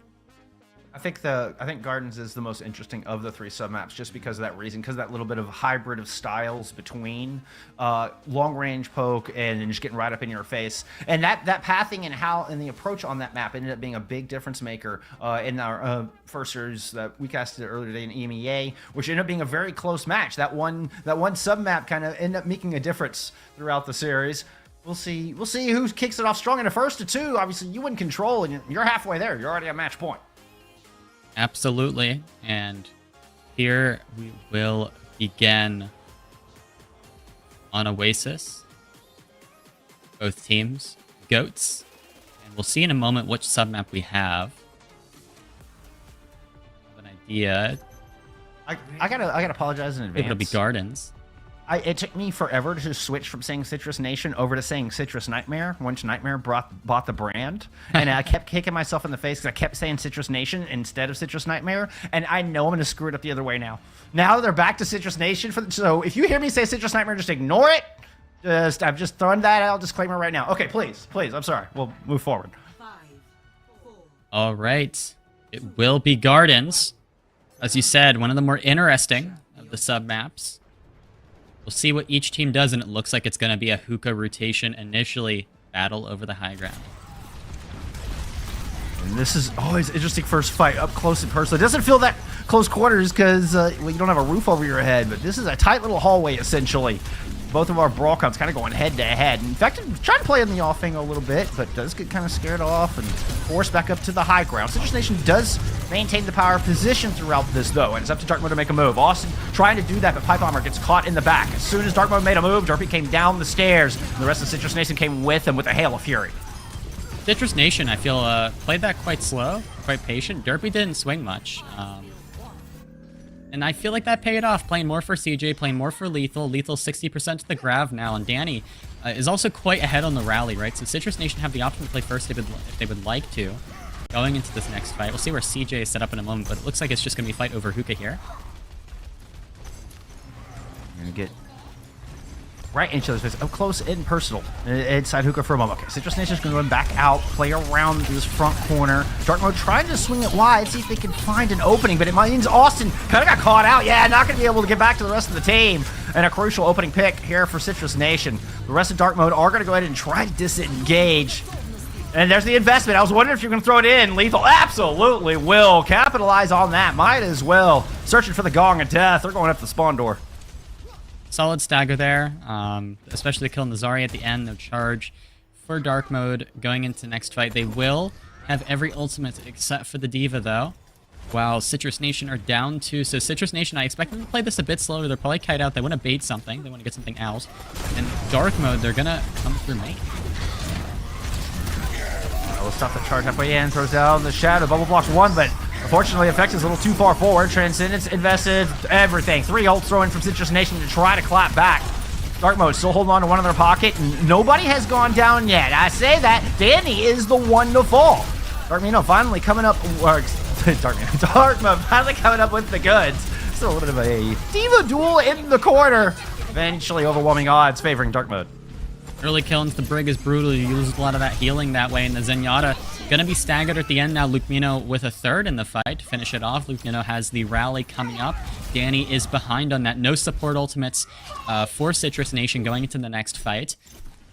Dark Mode, they're able to hold. Are they able to hold here? Are they able to hold on? I mean, they do have a significant advantage when it comes to sustain going into this. And the high ground advantage to boot. Citrus Nation wisely moving in from the inside, but now trying to push out through main, jumping down low, trying to force everybody back, using the self-destruct as cover. We'll pick up one, but there's a rally and sound barrier in from the other side, and Dark Mode are taking the aggression of this, and Coco has already tilted the balance in their favor. Mino playing out of the corner, trying to stay alive through the shatter. Abdallah might be able to just close it out. I don't think everybody else got caught in the shatter, but kills still lighting up for Dark Mode. Spurt ultimates made the difference there. Lukemino and Kabimas. And Kabimas already 50% to another beat. That's pretty good. Admiral is only 70% to it. It's going to be probably Danny starting out this fight for Citrus Nation with the rally. And then it can kind of go from there. And also Lethal's grab, you have to watch out for that. Coco is a little behind. Low ground approach once again. Self-destruct is going to prompt Dark Mode to move in, and Coco finds Derpy right out of the gate. 3% away from Shatter as well. An aggressive preemptive strike from Dark Mode. Now Citrus Nation, Grav, Transcendence, seeing if they can find some trades through this fight. They will get the team back onto Austin, and Infected wants to go claim high ground, doesn't get the boat. Coco's able to just stand tall up top, but meanwhile, Citrus Nation winning the battle down low. Derpy taken out early, but Citrus Nation turned that around with a incredibly risky grab from Lethal. I mean, directly into the Diva's face. You don't usually get away with that often. It looks like it can be Dark Mode. They're rotating around, maybe to point. Citrus Nation, they putting the pressure on. They build a Pretty touch. close. Shatter was wasted. Will be a Lucio touch, but there's a big brawl taking place off point. One that Dark Mode is winning in a 5v5. Speed be damned. You'll send Cabby to the outside and then just win the fight up close. We're going to Stagger into 99.99. Infected. Infected is not going to be back for this next fight. Can Citrus Nation touch? Abdullah also has the Shatter, and Kabimas has the beat to back that up. Citrus Nation basically have no ultimates at all. 96%, 97%. Will they be able to touch? It's going to be a boop. Come through the back door. What a boop! Absolutely incredible boop there. By the tiniest margin, Dark Mode hold on. Citrus Nation, they attempt to close hold at the very end, but the touch coming in with Kabimas, I mean, that saved the day, and somehow Dark Mode won a fight at a disadvantage as well. They don't have their Lucy. They still win that, though. That's incredibly impressive. Honestly, I wish we could go back and actually see that fight again, just to see how they won a 5v6. Exactly. And without your Lucio, your hands are tied as a Goats Cup. There's nothing you can do. You cannot set the pace in that engagement at all. So Dark Mode got ran on and still managed to fend it off and win it out. Absolutely. And here we're on City Center. It's going to be a bit longer, playing a little bit more for the Zen, a little bit more for the Zarya, a bit slower fights, but it looks like we're going to fight over the high ground to start. A bit of a change from what we saw earlier. Both teams valuing this precious high ground, trying to get that Zarya and that Zen plays. Keep that Zen in a very safe spot here on top of the treehouse. Did see Coco kind of looping around down low. Maybe separated from the team, and CJ found it out as well. Oh, okay. I was like, I saw Coco walking off towards Coast while the rest of Dark Mode was making the rotation. You can hear the question marks in my voice. I was like, Coco? That makes a little more sense. Unfortunately, it's a DC. That is very unfortunate, especially a first fight DC on control. I mean, that's going to set you back, right? So that is rough. I believe it was Citrus Nation who had a DC, right? Or was that Dark Mode? No, it was Dark Mode. It was Dark Mode. Okay, so Dark Mode lose one off the bat. Okay, so Citrus Nation are going to have the advantage going into this. I mean, that could bring Citrus Nation back. You know, for a first point fight win for free, that could lend to their favor. But you also have to think about it. This is going to be a less valuable first cap than normal. I would expect Dark Mode are going to back off here. And that means that Citrus Nation are not going to have the ult advantage that typically comes with winning first fight on GOATS, right? So without that ult advantage, it is going to be a bit more even, but that first cap still matters a lot. So really, I feel like Citrus Nation, considering there's no ultimates in play, they're going to play this very, very slowly just to hold on to their point cap. And here, Dark Mode just going to back away. Don't want to give any ult charge. And Citrus Nation obviously don't want to give over trades. So neither team, as anticipated, taking anything too aggressively until they can get Coco back into this fight. You can see the top of your screen. Coco and Kabimas now retarded. We're a true 6v6. All right, Citrus starting close. Building a bit of charge for Coco. And now Citrus going to kite out the tiniest bit, but Derpy Hill still holding on to a bit of space. Still kiting back. Abdallah trying to move to the inside and cut him off. Derpy turns to match. Zarya holding the other side. Shield Bash in. Abdallah forced off their point. And Citrus Nation trying to press the issue. Investing some cooldowns into that little attack and that push onto Abdallah. Not able to find the kill. Umino trying to come back with the rally. Very, very, very close fight here. The Diva falls low. Derpy's gone. Infected is able to live, though. And that's a kill from Lethal. 40% on the board now. I thought it was 98% to that Transcendence. Now it's just Kabimas's Sound Barrier. They're going to have to throw it in early. It was the only option if they're going to win out this fight. Admiral has the better beat. Life through it. Oh, yeah, looks like another DC. Throws it in. Oh, no. Yeah, Coco is frozen up against the wall. Oh, no. Unfortunate. But yeah, Kabimas forced to beat first. And that means that Admiral will get the better beat later on in the fight. And we'll look out for those situations, right? Whichever team runs out of support ultimates first, they're going to be at a pretty big disadvantage. So that's kind of what we saw there. Obviously, we see another DC. So Citrus Nation, honestly, in a very good position right now. That might have been a lost grab as well. I'm not sure if what the ult charge was at, but it might have actually been a grab that was lost there. Yeah, I'm not sure if If it's a true DC or if it's just lagging to the point of unplayable. Because, we're seeing him walk into a wall and stuff. I don't know if it actually got disconnected from the lobby. Right now it's showing Coco's exactly 2/3 to that grab, which would be a huge loss if they end up getting cut from the lobby. Yeah, that's true. If Coco doesn't completely DC, then they're okay, but we'll see what the situation is there. Going into the next fight, Citrus Nation have the Grav, they have the Diva Bomb, and also Dark Mode, they do have the Trance to kind of deal with the Grav, but they don't have much, like they can only deal with one thing. Derpy has the Shatter, Infected has the Bomb. You want to save the Trance for the Zarya Grav, so you have to be really, really careful about how you use your resources. I mean, at least then you maybe try to force a pin bomb play on the back end and see if you can make things messy and not just die instantly in the Grav. Right. Bit of a stagger onto Austin. I was gonna say, let Austin play. Come on now. 70%. This could be final fight. There's an early grab from Lethal. And the Transcendence is indeed used just to make sure that it's not an early team wipe. All right, Dark Mode. They don't have much. They do have Coco's grab coming up soon. 97% away. Oh, the Shatter. Shatter! Oh, that was pretty gnarly. Abdallah barely standing. Derpy does fall. Self-destruct from Infected. Looking to swing this fight. And Abdallah's able to get top back up. Now has a Shatter here. No shield to block it. Admiral's picked up Austin. Not able to get back after the self-destruct. Wingmano's gone down. Oh, it's this tiny shield that gets the block. The push into the car. Might have just been enough. No, they're able to get back. Things just won't go in Dark Mode's favor here in this sub-map. Lukmino taken down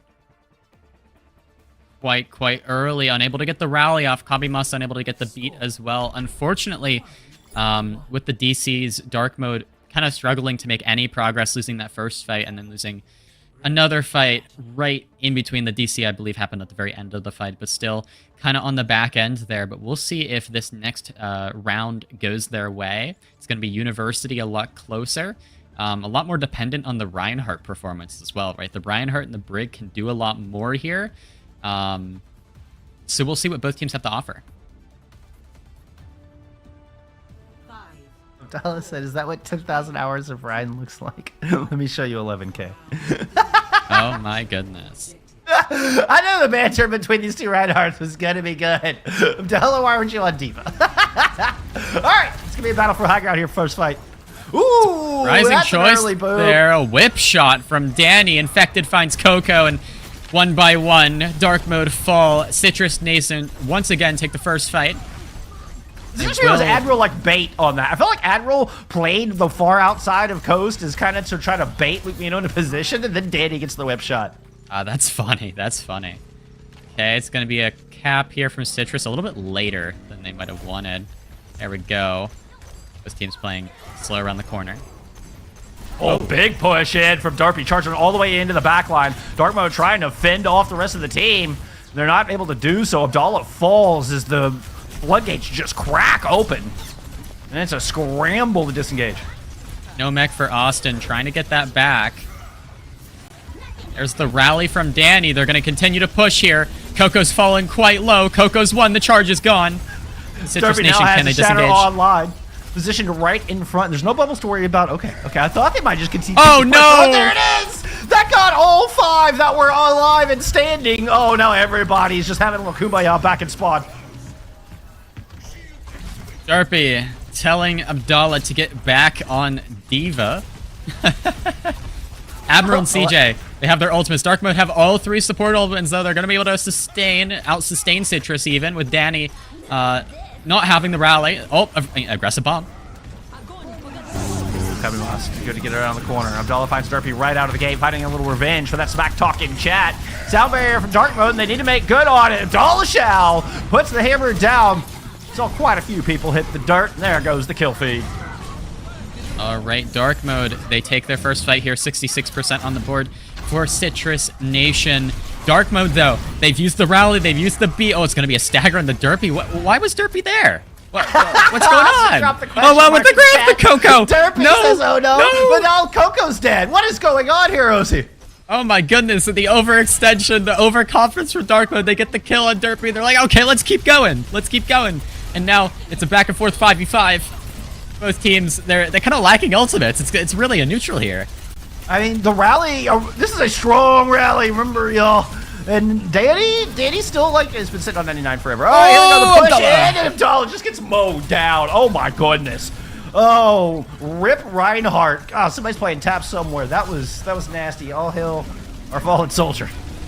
All right, Coco backing out. Lucmino has the rally for next fight. Danny has it as well. It's going to be a rally versus rally situation here. Austin uses the bomb to remech, I believe, and now Dark Mode re-engage. And that's Derpy caught a corner. I think went for the pin and just got absolutely bamboozled. Sound barrier in. Try to just close this thing out here for Citrus Nation. They are just clapping back a little bit. Wait a minute. No way. Dark Mode's going to sneak in and get the point out. Thieves of the Night again. That's going to be a quick cap there for Dark Mode. Yeah, and Admiral and CJ, they stack their ultimates well. You don't want to stack the beat and the trance. It's useless, right? And now Coco coming back into the fight has the grab. There's only 3 members of Citrus Nation left. It might be a bit of a cleanup. I mean, Derpy's going to fall. And this is a very staggered fight, too. I mean, just throughout this fight, it's been really 15% gain for Dark Mode. They're now at 50%. We're nearing final fight territory even, and Coco's going to set up behind for a grab. Set up close. He made too much noise. Abdallah's like, no, I'm getting you out of there. Stop that. Don't be silly. Shatter online. Biggest enemy. Low-key, the brick. Grab into the mix. Ooh, Soundbarrier's out. That's a big old extravaganza for both sides. And it's Dark Mode who find it in the end. I didn't see it. I didn't see what was the difference maker. All right. 20% left. I mean, the difference maker there is I think Dark Mode just had a major ult advantage. They had all 3 support ultimates. They had so many to use. Citrus Nation, they have the rally coming up, but Dark Mode can match it. It's going to be Shatter versus Shatter here. Right on the front line. Abdallah puts it down. Derpy is on his butt. Now the push, and Derpy is back in spawn. Abdallah, holding hammer high, just runs back to point to try to clean it off. Okay, I didn't see the stun. We'll give you the stun, Shatter. Whoa! Still what? Shatter, nevertheless infected! No, shot that works. No, infected. Goes back to touch the point, throws the bomb over the wall. 99 to 99. Citrus Nation will cap. Derpy has the Shatter going to go into the spawn. There's no chance for a touch from Dark Mode. And Citrus Nation, 100 to 99 here. 2-1 on Oasis. I mean, a lot of smack talk on that one, and Infected gets the last word in. Oh, both literally and metaphorically. Dula able to gain the upper hand there in the Reinhardt duel at the end. Very, very impressive. Very close. Oh, by the way, harking back to a trip of the tongue earlier, can I just call Luke Dark Mino for his time on this team? Can we just call him Dark Mino through this spell? This is like the Dark Mino arc of his story. Like, that's... Right. Anyway, I digress. Sorry. We've got Dark Mino on a rampage. I mean, really, at times, I think Citrus Nation overcommit with ultimates. And what I found is we have fight after fight where I noticed that Dark Mode, specifically their backline, has a better ultimate rotation. They have a much better ultimate rotation. It's interesting. I continually notice that where Citrus, they're just behind. So we'll have to look into it and see, like, I feel like this is a symptom of a different problem. And as this match continues, we'll see if Citrus are able to diagnose that and figure it out. Honestly, it's very difficult to see in some of these chaotic fights. But I did notice one of those fights in particular, you know, Admiral and CJ, they stacked their support ultimates. You stack the beat, you stack the trance. It's a really bad idea, right? Yeah, they both do the same exact thing. So if you stack them, they become useless. A few miscommunications there, really. Yeah, and so yeah, you're much better off layering ultimates as opposed to stacking. Whereas one's fading, you pop the other, and then you can pop that in a rally. That's ideal if you're going to do a big ult fight like that. But also, I think the ult generation as well, something you kind of touched on. They seemed a little bit behind in that also. Was that something else that you were thinking? Right. Yeah. Potentially. I think it's just very close both ways. Both teams making mistakes here and there. Honestly, if Citrus Nation didn't make that play at the end, I don't think they would have taken that map. I don't think, if that bomb didn't land, I think that definitely goes to dark mode. I felt like dark mode had that until the very end. So we'll see. I mean, honestly, Citrus Nation could turn this around, but I feel like they need to improve a few things before they can put this match in the bag, right? And we'll see if the map type plays, or the map itself plays a role. And we'll see. It might just be King's Row, and it looks like it is going to be King's Row. Yeah, we're keeping it quintessential here for the GOATS tournament. Absolutely. We're headed to GOATS Row. That comes as no surprise, and honestly, I'm not disappointed. I think this is where you should have to prove yourself in a GOATS tournament. It should absolutely take place on King's Row. Absolutely. It's corner to corner. Playing off the low ground. Again, when you get to that third point, the Diva Lucio matters to control the high grounds, but that's about it. Beyond that, it's just a fight over statue, and then, you know, as the defending team, you can't kite too far, so you do kind of have to stand your ground. And we'll see what both teams have to offer here. We'll see if either team is able to step up in certain ways. I feel like a map like this gives more options to the Diva, actually. The Diva and the Lucio, I think, matter a bit more in King's Row. They have a lot more options. The Lucio has a lot more places he can kind of set up on the walls, so on, and the Diva has a few more high grounds she can control, right? So they do have, there's more dynamics on this map, more little high grounds and positions and angles you can take. Which is funny. It's definitely not something that comes to mind when I think about King's Row. I mainly think of the Reinhardt battle in the corner to corner, but you are 100% correct. There are these little nuances of a high ground that give those advantages. We'll see how Austin and Infector are able to utilize it. Absolutely. It'll be very, very interesting. And now we have Citrus Nation on the attack, Dark Mode on the defense. And we have a pause. We're getting a pause call. Getting the old pause, please, in chat.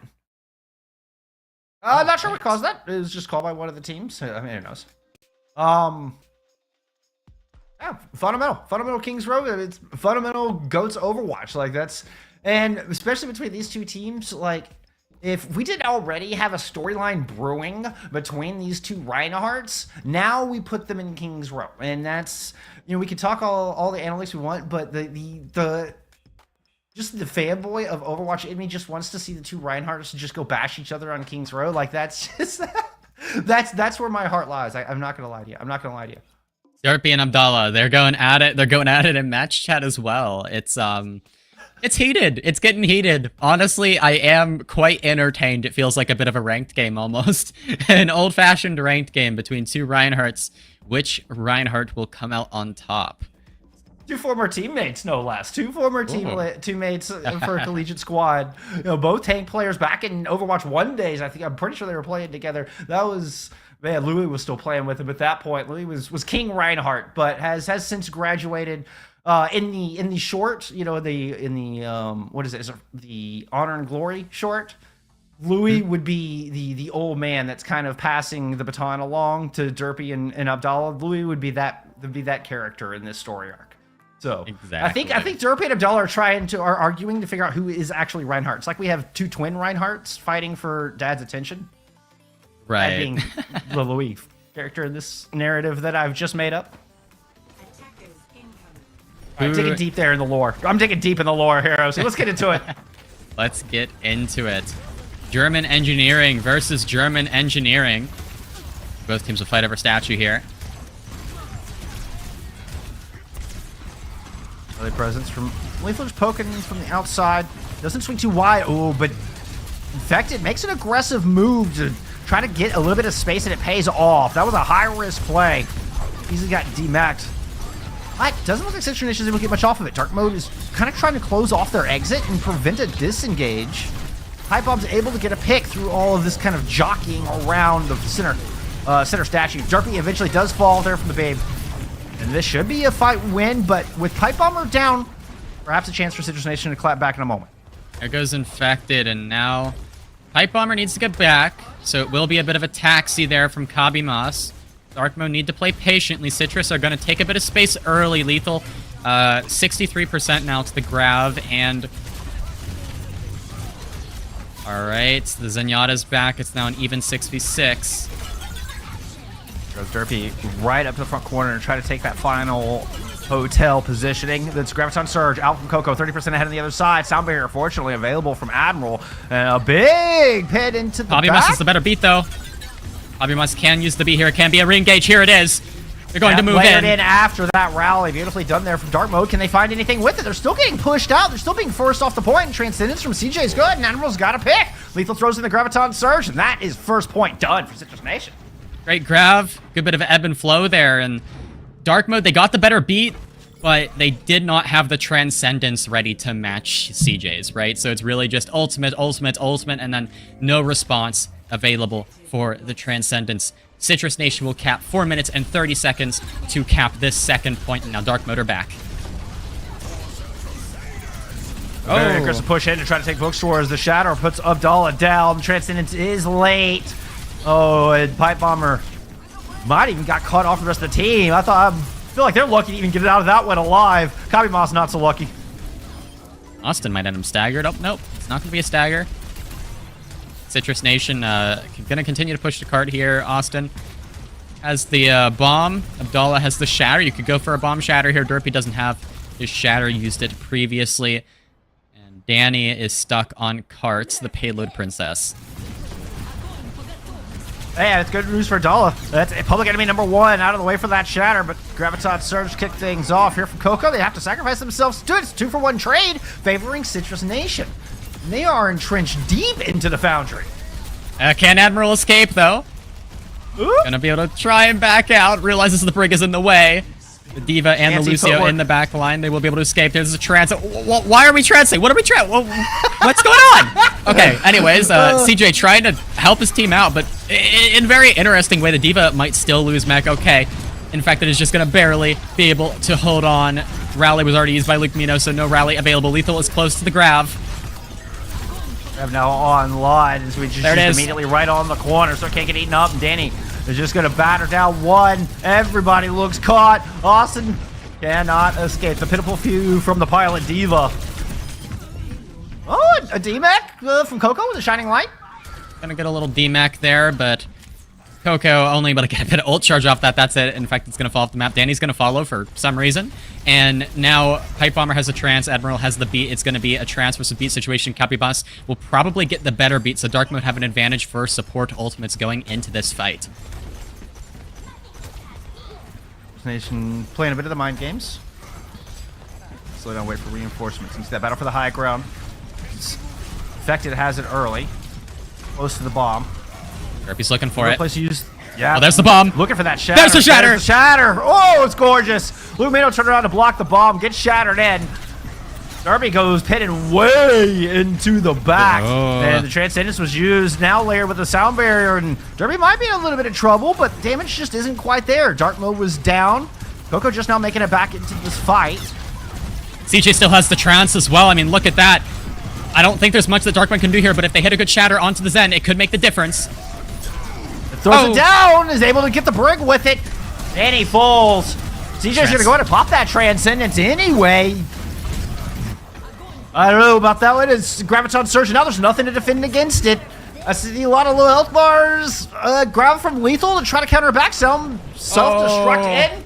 This is messy, but Dark Mode stay alive.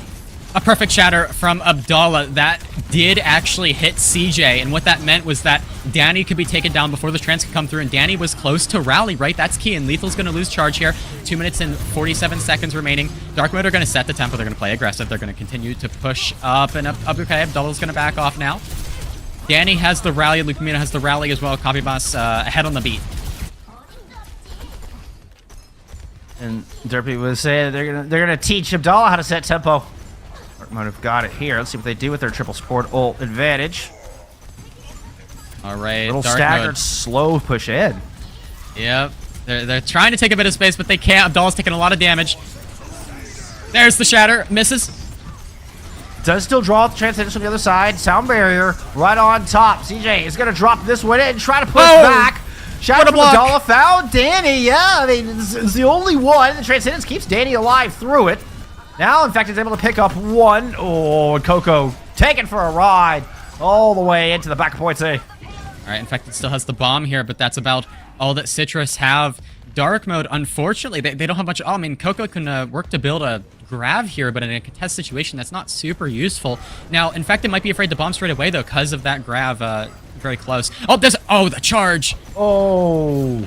Abdallah put in the grab immediately.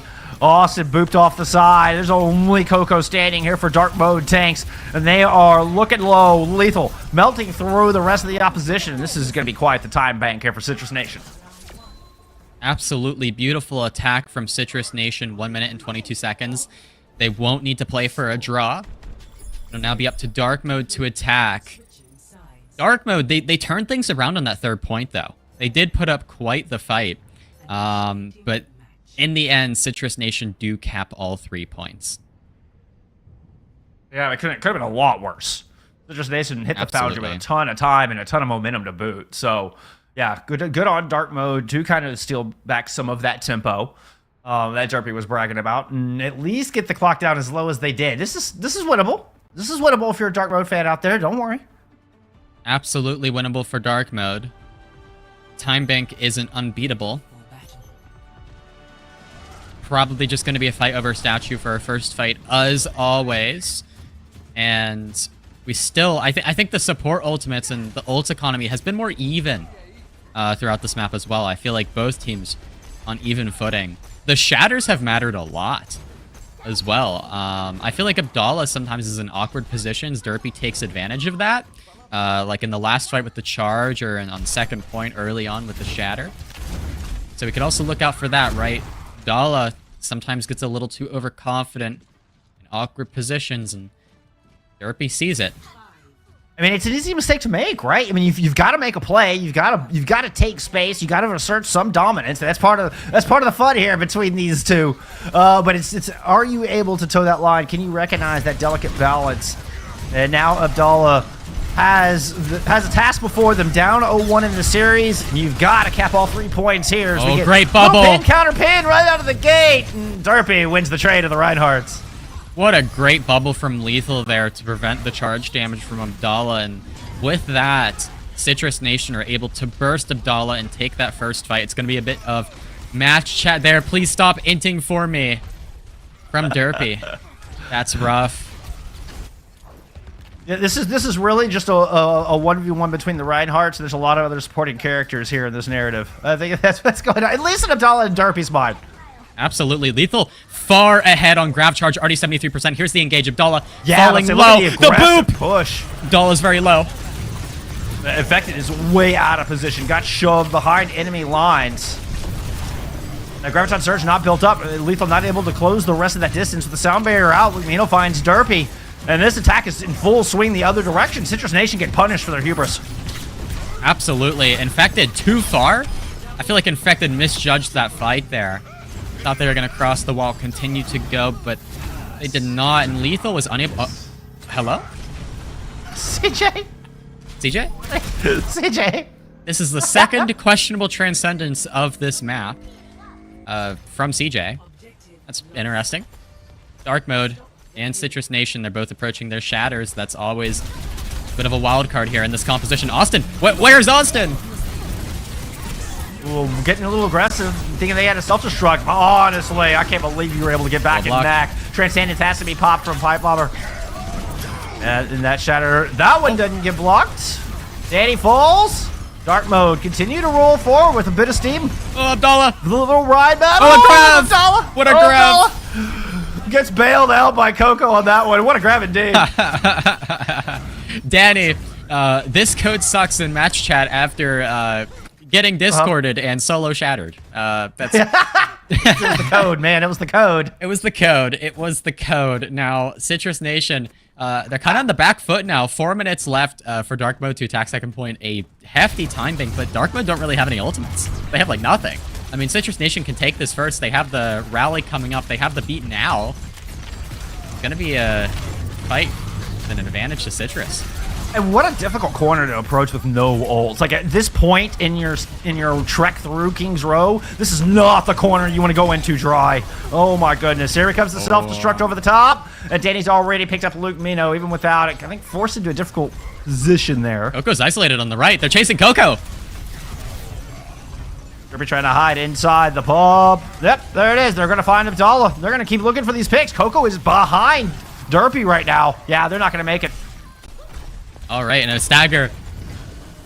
Tiny little stagger, not a huge one though. It's going to be spawn hold. They're setting up for a spawn hold. The Diva's above. Lucia's above as well. Copy Must has the beat, and Pipe Bomber has the Transcendence as well, but will they? Oh, wait. Copy Must is immediately gone. Oh, that's going to buy a lot of time. They're going to try to rush out the bottom door. There comes everybody from Citrus Nation to stuff it up like a cork. Oh, absolutely. Oh, what a grab. Right up on the roof. Somehow gets it around. Just dialed that one in perfectly around that defense matrix. I thought that was getting gobbled up for sure. But Lethal threads the needle. Up in that little corner, the Transcendence was actually LOS'd and didn't hit anybody as well. It was a very awkward position. So, no value from that at all. And now Citrus Nation, they built up every support ultimate. They can just stay here. 20 on the clock. Okay, rush out. And oh! Ooh, the Shatter down to try to prevent the chase. Graviton Surge in from Coco. Is everybody going to die from the self-destruct? Yes, 2 will get blown to smithereens. And finally, Dark Mode will break this one open. What a good bit of tiny Overwatch there is what they would call it, I believe. Textbook tiny Overwatch, my friend. Textbook tiny Overwatch. And actually, we've already got a bit of cart push here. Making progress while they can. It will. Citrus Nation will have a chance to touch. There's 2 minutes left. Copy Must has the beat. Well, Admiral has the beat as well. It's even in the backline ultimates, and Infected has the bomb. Well, Abdallah has the shatter. So a few wild cards here, but support ultimates very even. They're trying to hold that great positioning. Aggressive positioning on the corner. Yeah, it's not going to work. They're going to muscle through, force speed out. Oh, swinging on the front line. The Shadow gets booped back. Still connects with 2. Infected very low. Abdallah caught off on the outside. Gets booped into the corner. Has to stay there for a moment from the self-destruct. And Lethal is able to melt through as Abdallah tried to regroup with the rest of the team. And that's the tip of the spear gone. Dark Mode's attack is done. All right, 1 minute left, Dark Mode. They need to find something here. And that last fight also, Austin just barely hit by the self-destruct and the mech was gone. And that was brutal for Dark Mode. Lethal approaching a grab, so is Coco. Graviton Surge for both teams. Very, very important. Both teams have the rally and trance as well. Here's an early engagement. They're not able to find with it, and they're going to get grabbed on the way out. They do have Transcendence to block it with, and the counter Shatter will take Luke Mino and Abdallah down. Now Lethal trying to put in the killing blow. Can they muscle through Pipe Bomber? A pin will get the job done as both Briggs are traded out in this fight. Derpy backpedaling. Try to get that Discord off of them as Dark Mode will turn the corner. Coco charged up, looking to force Lethal back. Lands a good right click. Now attention turned up to the high ground. Infected Low has to duck in. And Dark Mode are buying space every step of the way, but they can't quite find any kills. Bubble used on Derpy to try to gain some of that space back, but they were just way too low. Did not have the sustain to muscle through that and try to face tank. Citrus Nation are going to have to fall back. Coco deadly in that fight. Marking Infected, who was trying to control an angle in the high ground, was unable to. And now Dark Mode looking for some staggers. The Brig is going to fall. Zarya probably going to get out. Lethal's going to back out. And Coco almost built another Graviton during that fight. Coco was just getting max value. That was a wicked fast pair of grabs. Absolutely. Used grab at the beginning. Now going to have grab for the next fight as well. It's going to be a large ultimate bank here for Dark Mode. Oh, and Derpy's already out of the fight. It's going to have to be support else invested from Citrus Nation, but a pin into the back, and then the Shatter will at least put Danny down, but CJ still with the Transcendence. Keep everybody up. No sound barrier in this fight with Admiral already down, though, and Dark Mode edged their way out to another fight victory. Shatter to keep them down. Dark Mode are desperate here to continue winning these fights and keep their momentum. Now, Abdallah going very, very aggressive. You have to watch out for the Shatter from Derpy, though. They play in the corner. One last fight, sound barrier to get this defense out from spawn. Self-destruct lands back into the corner. Sound barrier thrown in from Dark Mode as well. Citrus Nation and trying to hold. What? Infected pushed that into Kaiba somehow. Transcendence from Dark Mode used to disengage. 23 seconds. They don't have a lot of room to give. Dark Mode, they need to build this grab. Coco, 94%. There's the Shatter. Oh, the Shatter, no! Derpy closes it out. That will just put Dark Mode all the way down into the lower bracket.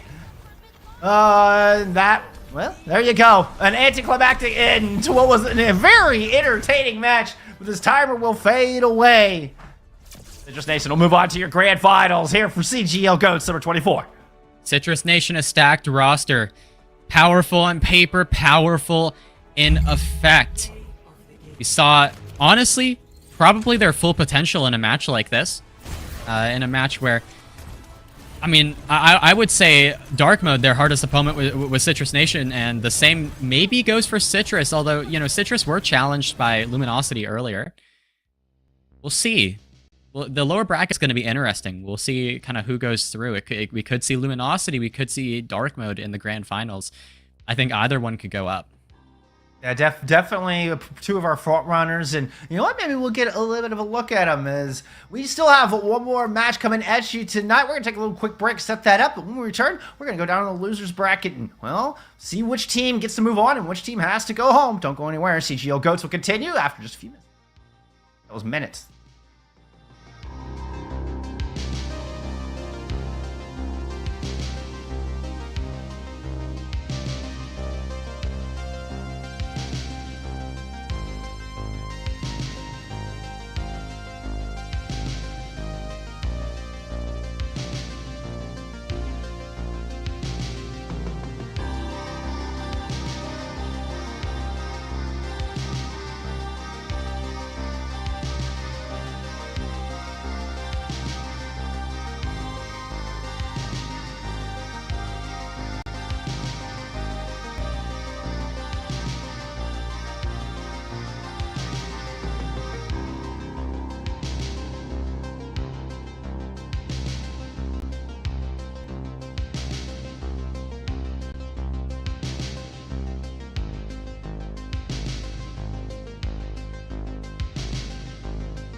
Water is the softest and most yielding substance, yet nothing is better than water for overcoming the hard and rigid, because nothing can compete with it.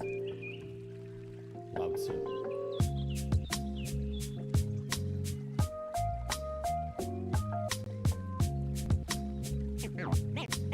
Name straight, new wave.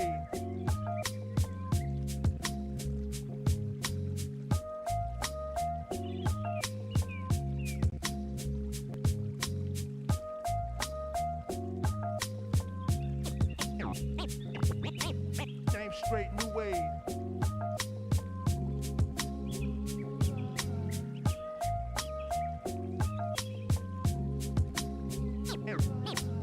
Name straight, new wave.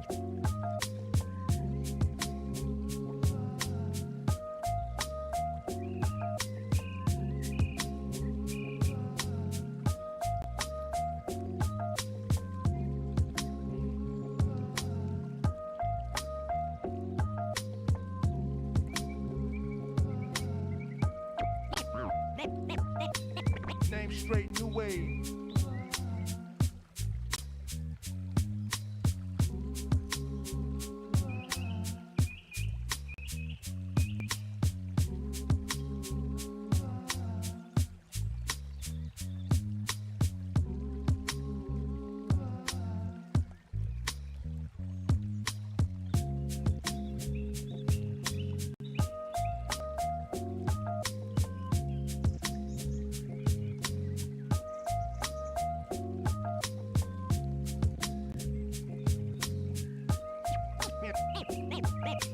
Name straight, new wave.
Memories. Memories.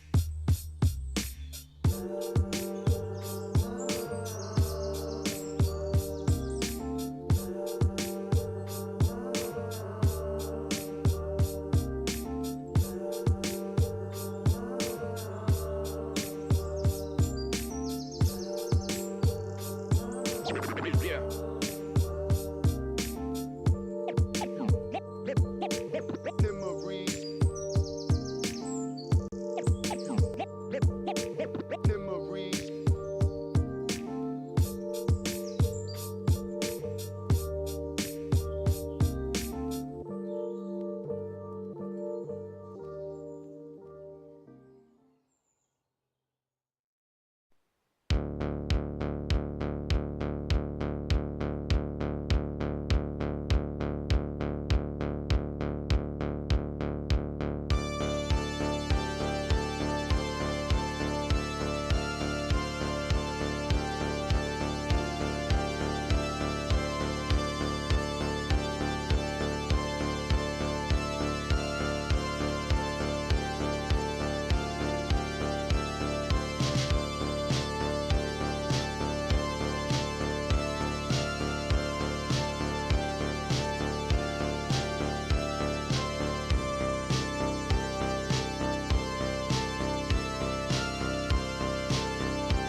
beat it can't stop. I'm forever the one you call. Let's free fall. Let's free fall. Let's free fall.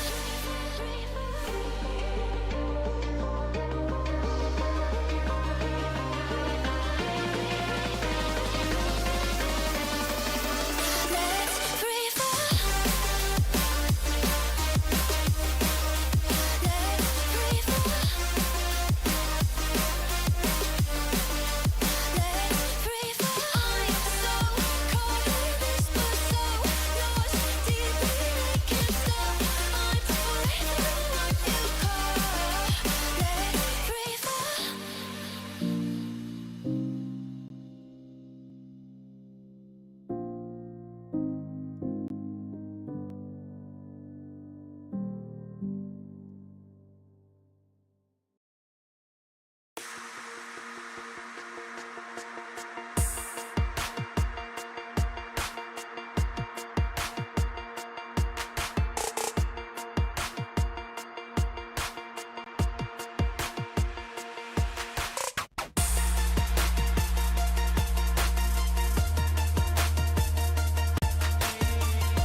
Told you we'd be back, friends. We have returned. We appreciate your patience, but it is time for your final GOATS match of the evening, as we're going to head down into the lower bracket here of the NA division. Not collegiate, taking on Third Impact. See who's going to go on and who's going to go home. It's going to be interesting. Third Impact, another team that's known for their contenders runs in North America, coming back from the dead, and then not collegiate. They're definitely not collegiate, right? Right? I mean, according to the logo, it makes sense. You know, I love the MS Paint logo with the crown X'd out. Yep, definitely not collegiate. No collegiate here. Beautiful, beautiful. Now, we did have a bit of delay because not collegiate, we're a little late in collegiate fashion. I'm not sure. Maybe a bit of a guise here. They're doing their best. They're doing their best collegiate cosplay. That's for darn sure. I mean, they've got a little experience with it. I mean, there's at least one name here that I've already brought up once. We'll touch on that in a minute. Before we get there, no, go back. I think we should just look at the bracket first. We'll talk about rosters here in a second, but let's not get ahead of ourselves. Let's go touch on this bracket here and figure out how we got to where we are. You can see we're in lower bracket round 3 down there at the bottom of your screen. All right, this is an interesting bracket, actually, because we see Luminosity has been knocked out. Luminosity has been knocked out. And then also Third Impact just barely managing to squeeze by against Open Queuers, now up against Not Collegiate. And Not Collegiate, they had a decent run until they came across Citrus Nation, who blew them out of the water. And it's kind of unfortunate just to run into what is now going to be one of the top 2 teams that early in the bracket. But hey, you bounce back. GG go next, and what's next is, well, Third Impact here from Not Collegiate's point of view. If they want to try to keep this hopes alive, let's pull up that roster. Let's see our players take it to the battlefield today. Leading the charge, Not Collegiate, will have Louis, main tank previously of UTD, and part of that alum that includes Abdallah and Derpy that we saw in the previous match. Interesting roster here. Not too familiar with Collegiate myself, unfortunately. So we'll have to see. I think I've heard of Pure. So a few of these players I feel like I've heard of. Be interesting match for sure. Yeah, we're kind of learning a little bit about these squads together. Pure and Nimbus are names that stand out, but a similar boat. They are the most prominent names in Collegiate. I mean, they're not Collegiate. We've determined this is what the name says. They are not Collegiate. Let's take a look at Third Impact, who also has a fantastic logo. Speaking of, I just want to take a moment to highlight the Happy Birthday Taco. I have no idea what that means, but okay, sure, I'm on board. We saw the squad a little bit earlier in the day in a tough match up against Dark Mode. Well, you have Eevee and Ronan kind of leading the charge for this squad. Ronan looked to be a real standout in that match against Dark Mode. Yeah, I've heard of Ronan, and it'll be interesting. I mean, the D.Va is very, very important with the grabs. Obviously, you can save ult rotation and so on, so very, very important role. I mean, we saw in the previous match how much Infected was able to do with the D.Va, right? So, I mean, the D.Va, although the D.Va isn't super special in any specific part of the fight, the D.Va has a lot of carry potential as a wild card. It is instrumental in a lot of different ways inside the fight for getting kind of in and out from corner to corner. And help with the ult charge race as well. I mean, D.Va gobbling up fire strike, gobbling up ult charges or ult shots from your Zarya. I mean, can impact whether you're the team that comes up with your tank ults first and are able to take the initiative. So, but hey, let's talk about our maps. We have our players. Now we just need a battlefield. Gonna be Oasis here as we continue through round 3. This is a fixed map, and we are sticking with the first to 2 here through this series. Oasis once again today. As always, we have our 3 different subpoints, all of which have their own unique playstyle involved. Gardens, mid-range, has a mix of long and short. City Center is long, and University is short. I mean, what we saw earlier was a lot more, I think, forward and back, a lot more of the ebb and flow, as you called it earlier today in the broadcast, on University. I felt like we got a lot more ebb and flow on University, whereas City Center and particularly Gardens, teams really wanted to fight on the objective, and it seemed a little bit more stagnant in their positioning and kind of valuing the high ground. Now we're gonna kick things off here on the one other one I haven't mentioned, as we're gonna start things off on City Center and play around that all-important center pillar with the high ground on top. All right. Now, we've seen teams take both approaches. We've seen teams play for the high ground, which is a bit of a wild card fight. We've seen teams more so play for main. I feel like it doesn't matter. You're not trying to set anybody up on high ground, so that doesn't matter too much. I mean, only if you could get your Zen up there, right? I mean, the Zen would be the only one that could really benefit from trying to kind of like hide in the treetops type of deal, hide in the treehouse, so you don't have easy access. But I'm not sure how logical that is. Yeah, it's a I bit think that's one of those things that difficult. looks. Yeah, I can think it sounds good on paper, but it doesn't really work in practice. Right, the D.Va's going to mark that, but it looks like both teams are going to rotate. over to the high ground lane. Pure is going to take that to begin Pure and Ronan trading. And it's just a little bit of our teams kind of sizing each other up here right out of the gate. Get an early stun. Oh, and Yeti falls to the back. Despite looking good there for Third Impact right out of the gate, trying to focus down Louis. It's Third Impact who are dropping like flies at the beginning of this fight. Be first cap going on Not Collegiate after a bit of cleanup. All right, will Ronan be able to get out here? It looks like, okay, Ronan still on the Mega there. Bit awkward. Make a quick little switch there. I noticed that for a second. I think that was to, I don't know what that was to do exactly. Maybe, yeah, I'm not sure. Not sure. Quick, get back in mech. Did they use it as the get back in mech, or were they already in pilot form? Or were they already in Diva form? Yeah, I'm not, well, that was a Zarya. Oh, it was the Zarya. Yeah. My goodness. All right, well, they're about it. Impact coming out here, trying to make another attempt at this. Fight number 2.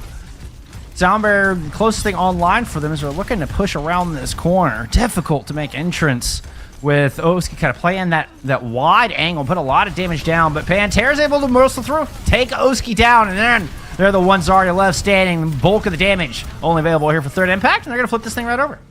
All right, full charge Pantera. Absolute beast there. Now, next fight. Both Reinhardts have Shatter. It's a duel over the Shatter. Not Collegiate. They're coming up on a 6 ult bank here. And Third Impact, they will have a slight disadvantage. Wonder if they try to kite it out or if they look to play the aggressor. Looks like they're just going to hold tight. Yeah, they're waiting it out for sure, for sure. Got her online here for Louis as they move forward to the corner. Trying to throw it down. God just absolutely destroyed. Got bashed out of it, killed before the hammer hit the ground. Eevee throw down the hammer in their own right. Now it's Third Impact who are just chasing Not Collegiate out of this thing. We did a Transcendence invested as well as Rally, Sound Barrier. Not Collegiate think this is winnable, and they've got to pick back to the direction. Grab in from Pantera, but the self-destruct from Not Collegiate prevents any follow-up. Louis back in this fight, and here we go again. Not Collegiate holding on just by the slightest margin. They have no ultimates left. The Ronan still has the bomb. Gonna go for an aggressive bomb here. Buffalo went around the flank to find Ronan. That was in pilot form, but the clever move from the Zenyatta still not enough as Ronan now looks on, or Buffalo now looks on, and that's going to do it for that fight. All right, Third Impact will hold on. Eevee's far ahead on the Shatter charge. It might just be Shatter here, at least at the beginning of this fight. Pantera looking to build a bit of charge. Not Collegiate. Looks like they're going to opt for the left side rotation here.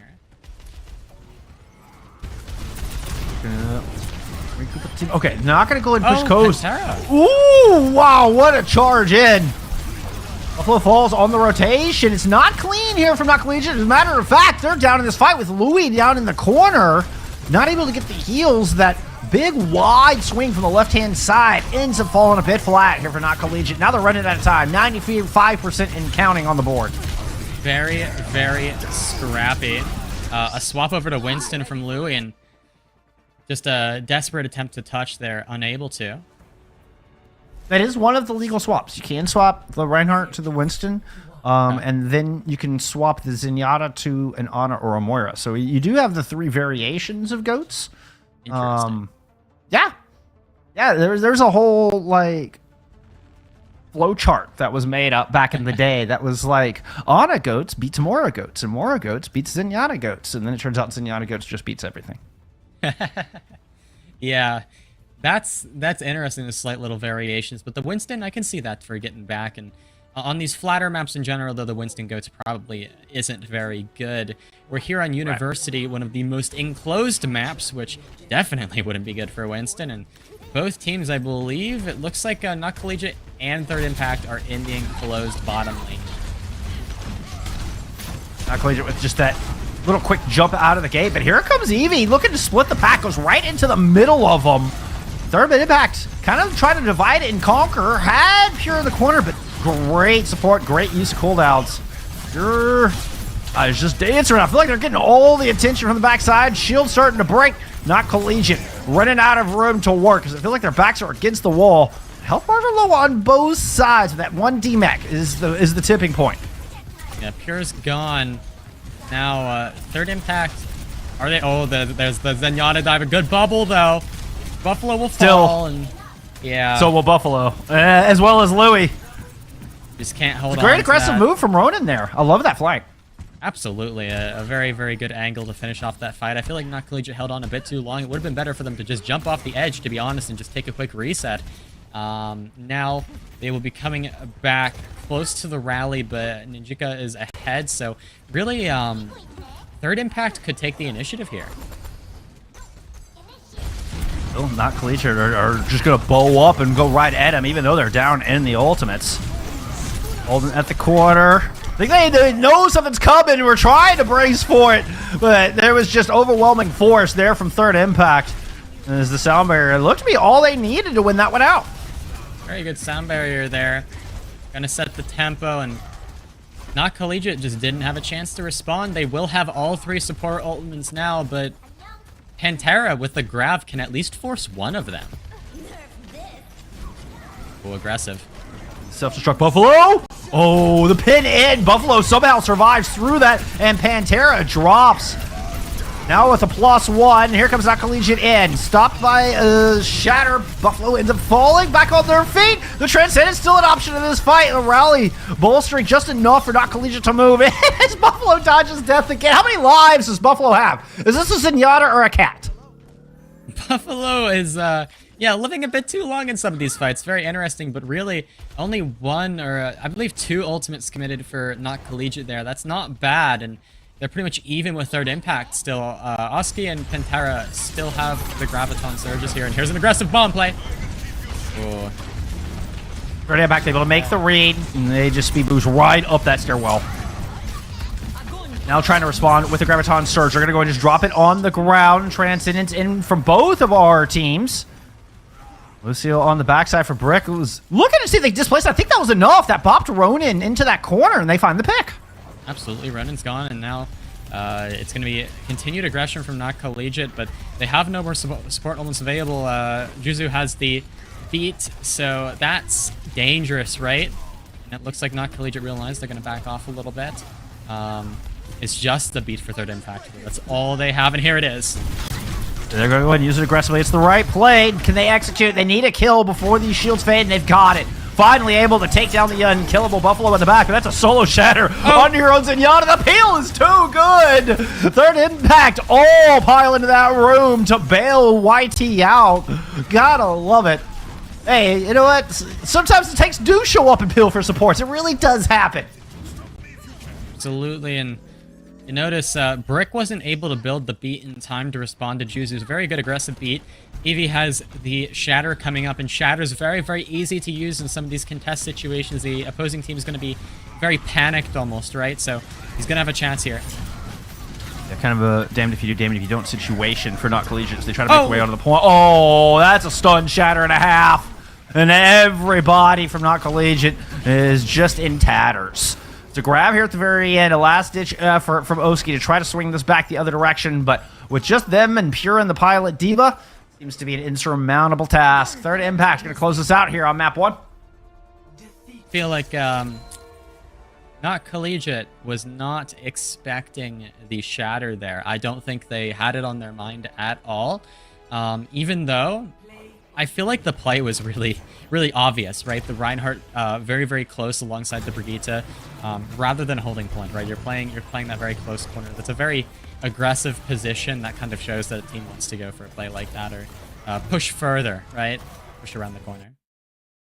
And I mean, even if Lou was expecting it, I think the bash just came in just a second before they were able to really do anything about it. I'm not sure if it hit before, because I felt like Louis pinned in and the bash hit. There's that moment when you're coming out of pin where you can't get your like. There's a moment in between when you press the button and getting your shield up. I think that's right when the bash landed. Right. It's like they had to know. And again, it was that damned if you do, damned if you don't situation. Absolutely right. It's gonna be interesting to see what map we go to next. Is it just gonna be King's Row? That's the question, right? Is it just going to be King's Row? If it is, then that's unsurprising. But if we go somewhere else, it'd be very interesting. I'm actually not sure what the map pool is, but so far we've just had every team pick King's Row. Well, I mean, for good reason. For good reason. I feel like that is the quintessential. That is where you should have the testing grounds. I've talked about it before. If we don't have Kings Row in a GOATS tournament, then something is wrong. So it's the fundamentals. Like that's the core quintessential. You know, there's no advantage. There's no weirdness. No silliness. It is Kings. It is brawl on Kings. It's about as quintessential fundamental Overwatch as you're gonna find. And well, let's get up that map poll. See where we're headed for map number 2. And we are going to Kings Row. No other map for us. Once again, we're on Kings, and again, it's just a matter of, okay, we're going to fight for statue on first point. Second point is a bit of a corner to corner, and third point is, okay, Diva Lucio, you can control the high ground a little bit, but again, it's a lot of corner to corner. There are slight amounts of complexity to the map for the Diva and the Lucio, but beyond that, it's very simple. Yeah, much more in cooldown trades and ult usage, and tracking your opponent's cooldowns and ults, knowing your timing on when to push, when to disengage. These seem to be the primary factors on King. Right. Yeah. Ready to get into this. All right. It is kind of nice. I mean, I know we've seen a lot of Kings Row here today, y'all, but it's kind of nice we actually get to see some brawl on Kings. We haven't seen a lot of Kings in recent memory in OWCS or Face It in any of the recent tournaments. You know, been playing a lot of different other maps. So I know we've had a lot of Kings today, y'all, but relish in it. I'm telling you, relish in it. You won't see it again here for a bit after this weekend. Yeah, absolutely. And honestly, Kings Row, as much as people like to refer to it as a brawl map, I would argue, especially the first point, is actually kind of bad for brawl. with how these dominant days, the for high sure. grounds, with how dominant the high grounds are, and the fact that you don't have a Diva anymore to control high grounds. If you run a Reinhardt on Kings Row, you have so much less control over the map, right? So a lot of teams, especially like Korea, they just play Winston or Diva or other like options. So Doomfist is also pretty popular, and NA and EMEA, it's the same way. Even EMEA, which, you know, brawl is super popular there, they will sometimes not run it in favor of a dive composition, which is really telling. Yeah, the Diva has become very popular for that high ground control in this map. You know, and this is also why you see like when you do see the Reinhardt, the classic space station comp using the teleporters to get around and try to overcome that mobility deficit. You don't have that option here today. It is very just straightforward, pure pathing. Third impact on the attack to kick us off. Classic Overwatch here, and third impact taking the time. Gonna throw down a little contender spray, and now gonna make the rotation. Eevee rotating around the statue, and Husky's gonna wrap around the other way. A couple of quick swings in, but Eevee's gotten booped into the bad spot. The pin ends up inside the statue. Not what they wanted. Great boop out from Brick. Really is going to set up a potential fight win here, as long as Nakalisha doesn't get sloppy on the back end. Good cleanup on the Jika. And that is a plus, too. Very, very solid cleanup, honestly. No mistakes made at all. It'll be the Brigittas most likely coming up with their ultimates first, as always. And we'll see. Probably another engagement around the statue here. Ronan starting to make his way in around the right side, and here's the rotation.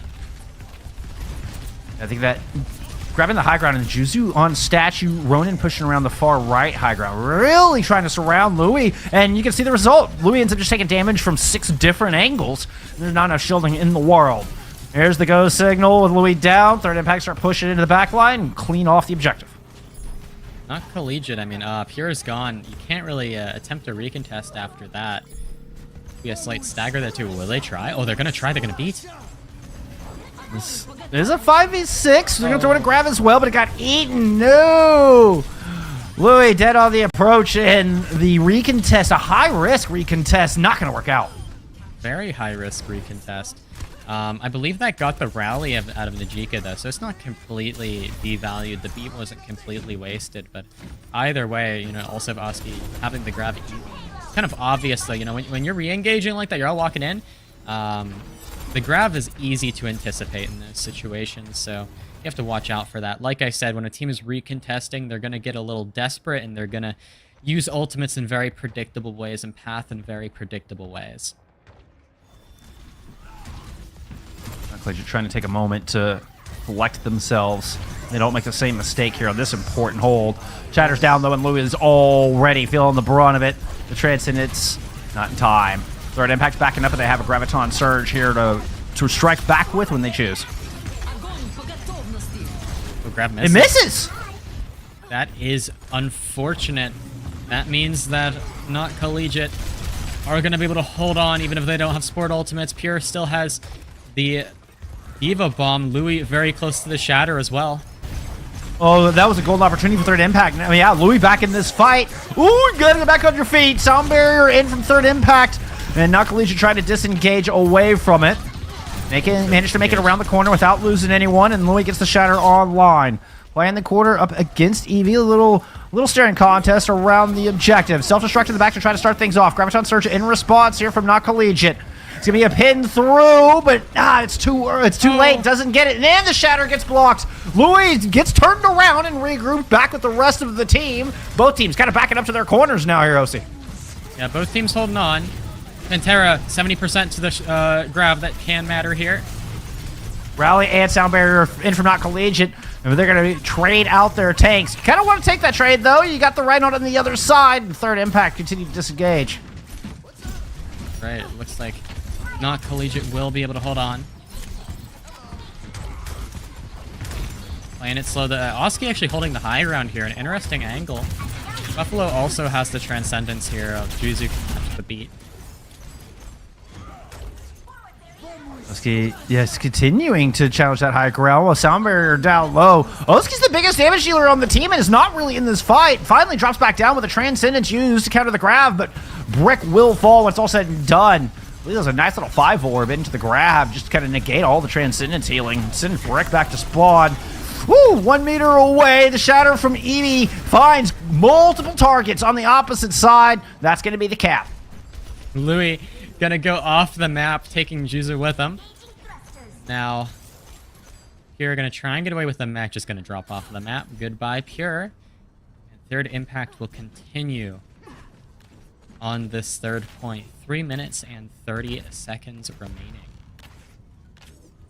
Healthy time, mate. Absolutely. Ronan has the Diva Bomb as well. Can play aggressive with that if you want, especially behind a rally. There it is. Try to push in. Yep. Ooh, they don't quite get the kill onto the Pilot Diva. Shatter comes down. Oh my.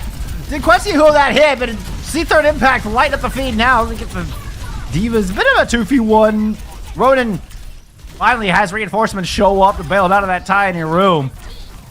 And then Louis sent third impact will win yet another here. Yeah.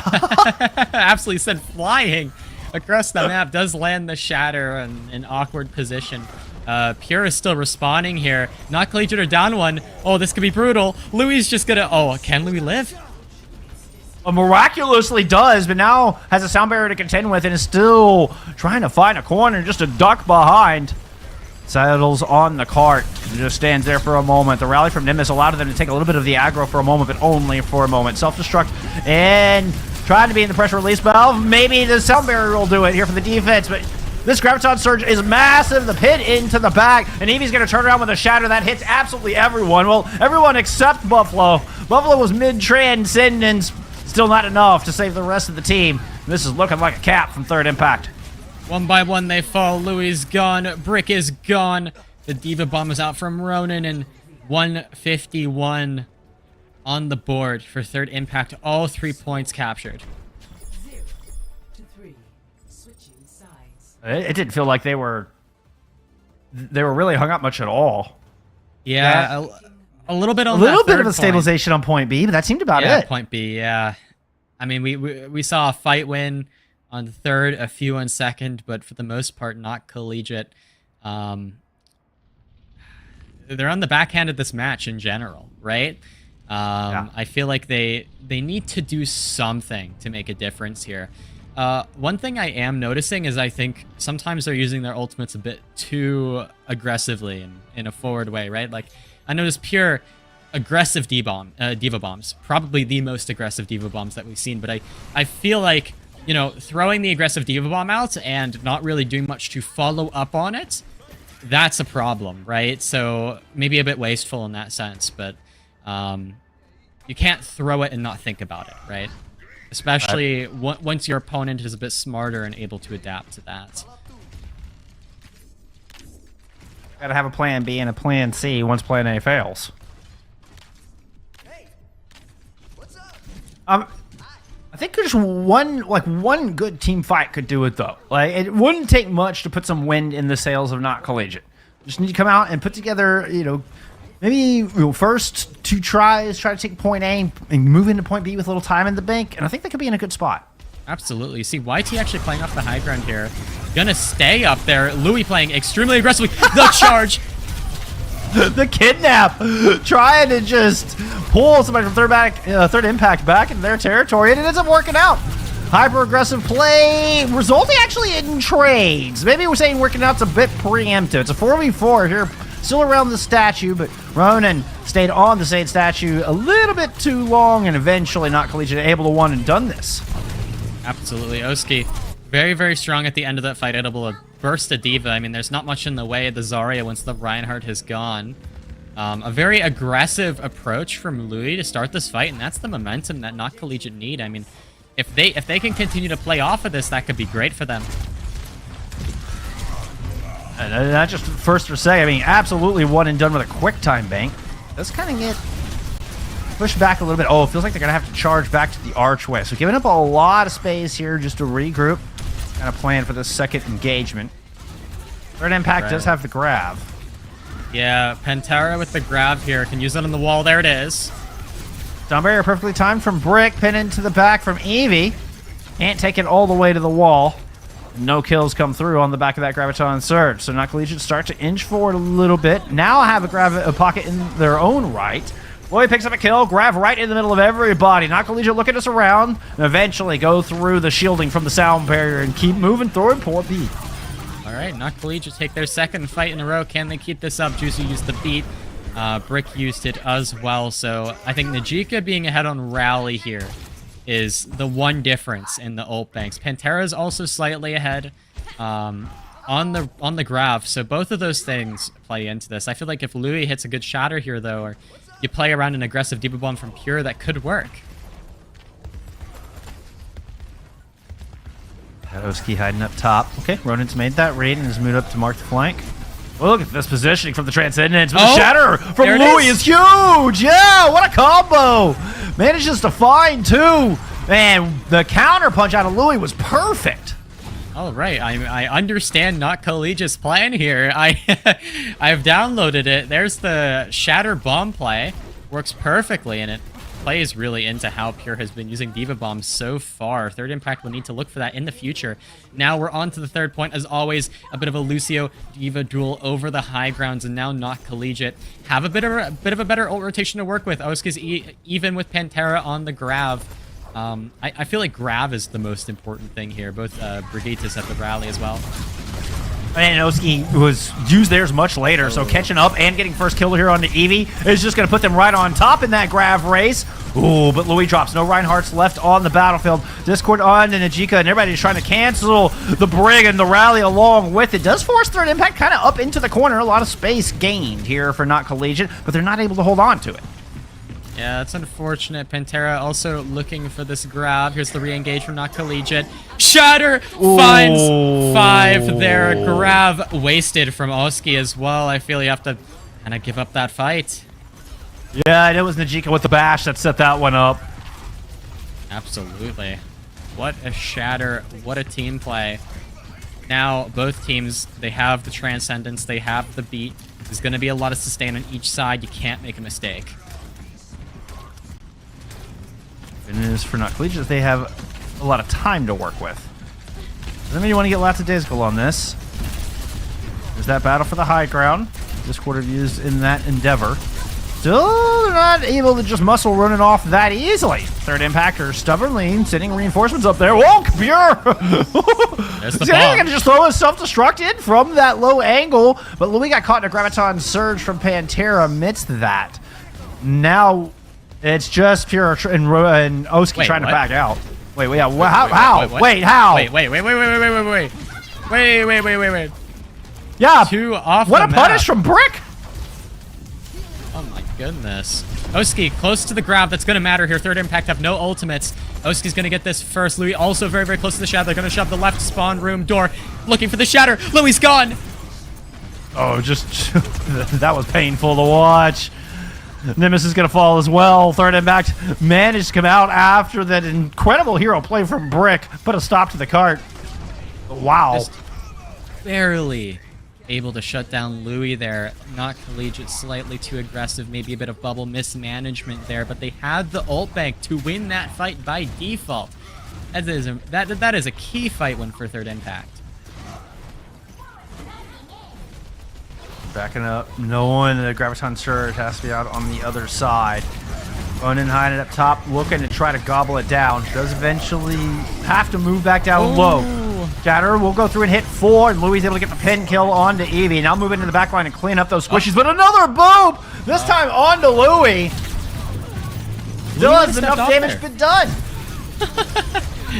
Brigitta's gone, Nimbus finds 2, looking for another. Nimbus, oh, the Shatter! The shielding is fading from the sound barrier. That Shatter might have just done it. It looked like Not Collegiate had this in the bag, but a grab following the Shatter has just put Not Collegiate right back on the drawing board. Third Impact, hold on, 2 minutes left for their attack here. It's going to be a stagger onto the Diva. Here, able to jump off of the map. Nimbus close to the rally, a little bit ahead of Najika. And then also, Juzu has the beat, Brick doesn't, right? So advantage, ultimates-wise, for Third Impact. Pure, close to bomb. We always know that Pure likes to go for the aggressive Diva bombs. Oh, it's going to be Ronin with it this time. Oh! And the pin in, successful. I think a pin actually hit the Zarya on that one, so not able to bubble, and Louis was in a position to shield those 2 players. Nice combo. Unexpected, very, very early, but, I mean, you catch your opponent off guard, you catch the casters off guard, too. Third Impact now have 3 support ultimates. Collegiate pressing the issue. Stalling on the corner for a moment. Looking to get through the bubbles, but oh no! Just when Louis thought they had a moment to swing, they ended up just getting bashed and melted. A nice little pull of the trigger there from Third Impact to kind of recognize that situation and take Louis out of the fight. Now they're going to find Brick as well. Third Impact at the end of that fight, holding on to the Transcendence and the beat. Just barely. I mean, Eevee had enough shield to afford it. Third Impact are going to play forward, understanding that they have a major ultimate advantage still. Louis doesn't have the Shatter yet. There's not much that Not Collegiate can do here. Oh, here's a beat. Self-destruct tried to use defensively. Ooh, Louis wanted that pin, but a little bit from Eevee, and they got able to get out of the way. And Third Impact are able to win another one. With Louis out of position, it was easy pickings for Pantera on that backline. This could be it. 20 seconds left. Can Not Collegiate even touch? Louis, close to his Shatter. Oski essentially has the grab here, but it is a bit of an easy eat for Ronin if it's too fast and too sudden. Okay, Pure going to touch. I don't think they were too early. They were too early. They did not trigger the overtime. Oh. That is brutal. The GGs come through. And Not Collegiate knocked out of this lower bracket. Always hurts my heart to send a team home. And they were so close. Like, they built so much good momentum. Yeah, I mean, it looked like they might have just rolled over and died after their defense. But they came out swinging on their attack. It seemed like they one and done point A. They rolled that into a great point B take. It took them a couple of tries on the back of point B, but they went into point C with tons of time. And, you know, kind of, I was starting to believe that they had what it takes to send us to that map 3. But, man, Third Impact really shoved the brakes on. Absolutely. I think that one fight on third point, really all the stars had aligned for Not Collegiate. They had Third Impact shoved in their spawn. They had a major ult advantage. They had the Shatter. They had the grab. There was nothing that Third Impact should have been able to do. They hit a bash, and they put every resource they can right into the Reinhardt, and Third Impact pull through with no ultimates. In the final second there. And after that, I mean, Third Impact were able to recover with their ult rotation, and it became nearly impossible for Not Collegiate to win this last few fights. It's just one singular mistake like that makes all the difference. What a turning point. I don't think I've ever seen a Reinhardt melt so fast. Oh man, what a day! What an absolute banger of a day. We have had amazing matches all day long. Really appreciate you hanging out with us. What'd you think? Give me your thoughts on this look of goats here, OC. What'd you think of this day of action? This day, I mean, it was a lot of King's Row. I feel like teams all kind of prefer to stick with the bread and butter of the tournament itself, right? It's kind of the idea of everyone avoids Pariso, so nobody wants to play Pariso, right? I think it's the same deal where everyone in this tournament so far has been playing King's Row, so none of them want to play anything but King's Row, right? Because, you can throw your opponent off guard, but it isn't very helpful if you're throwing yourself off guard. So most teams, like, they just want to play for King's Row, which is more so off of they're confident, hey, we can play the better King's Row, we can do this. And that's why we've seen pretty much every team go to King's Row. And then Oasis has been very dynamic today. And we've seen the different ways that GOATS can play, how you can approach these fights on GOATS. And especially the effect that the D.Va can have in the mid fights and so on, right? Yes. Like some teams, you have the Zen who they play way more for the Zen. They play slower, they kite more. Some teams play super, super, super aggressive. There's many different styles we've seen today, many different approaches. It's been fun to see all the personalities come out. But, I don't think we have anything else more for you today. We will have more King's Row, more GOATS, more CGL action coming at you tomorrow. That's going to start at, here's my notes, 4 p.m. CEST. That is 11 a.m. Eastern. But y'all enjoy the rest of your time zone, and we will see you then. Have a wonderful day. Bye, friends.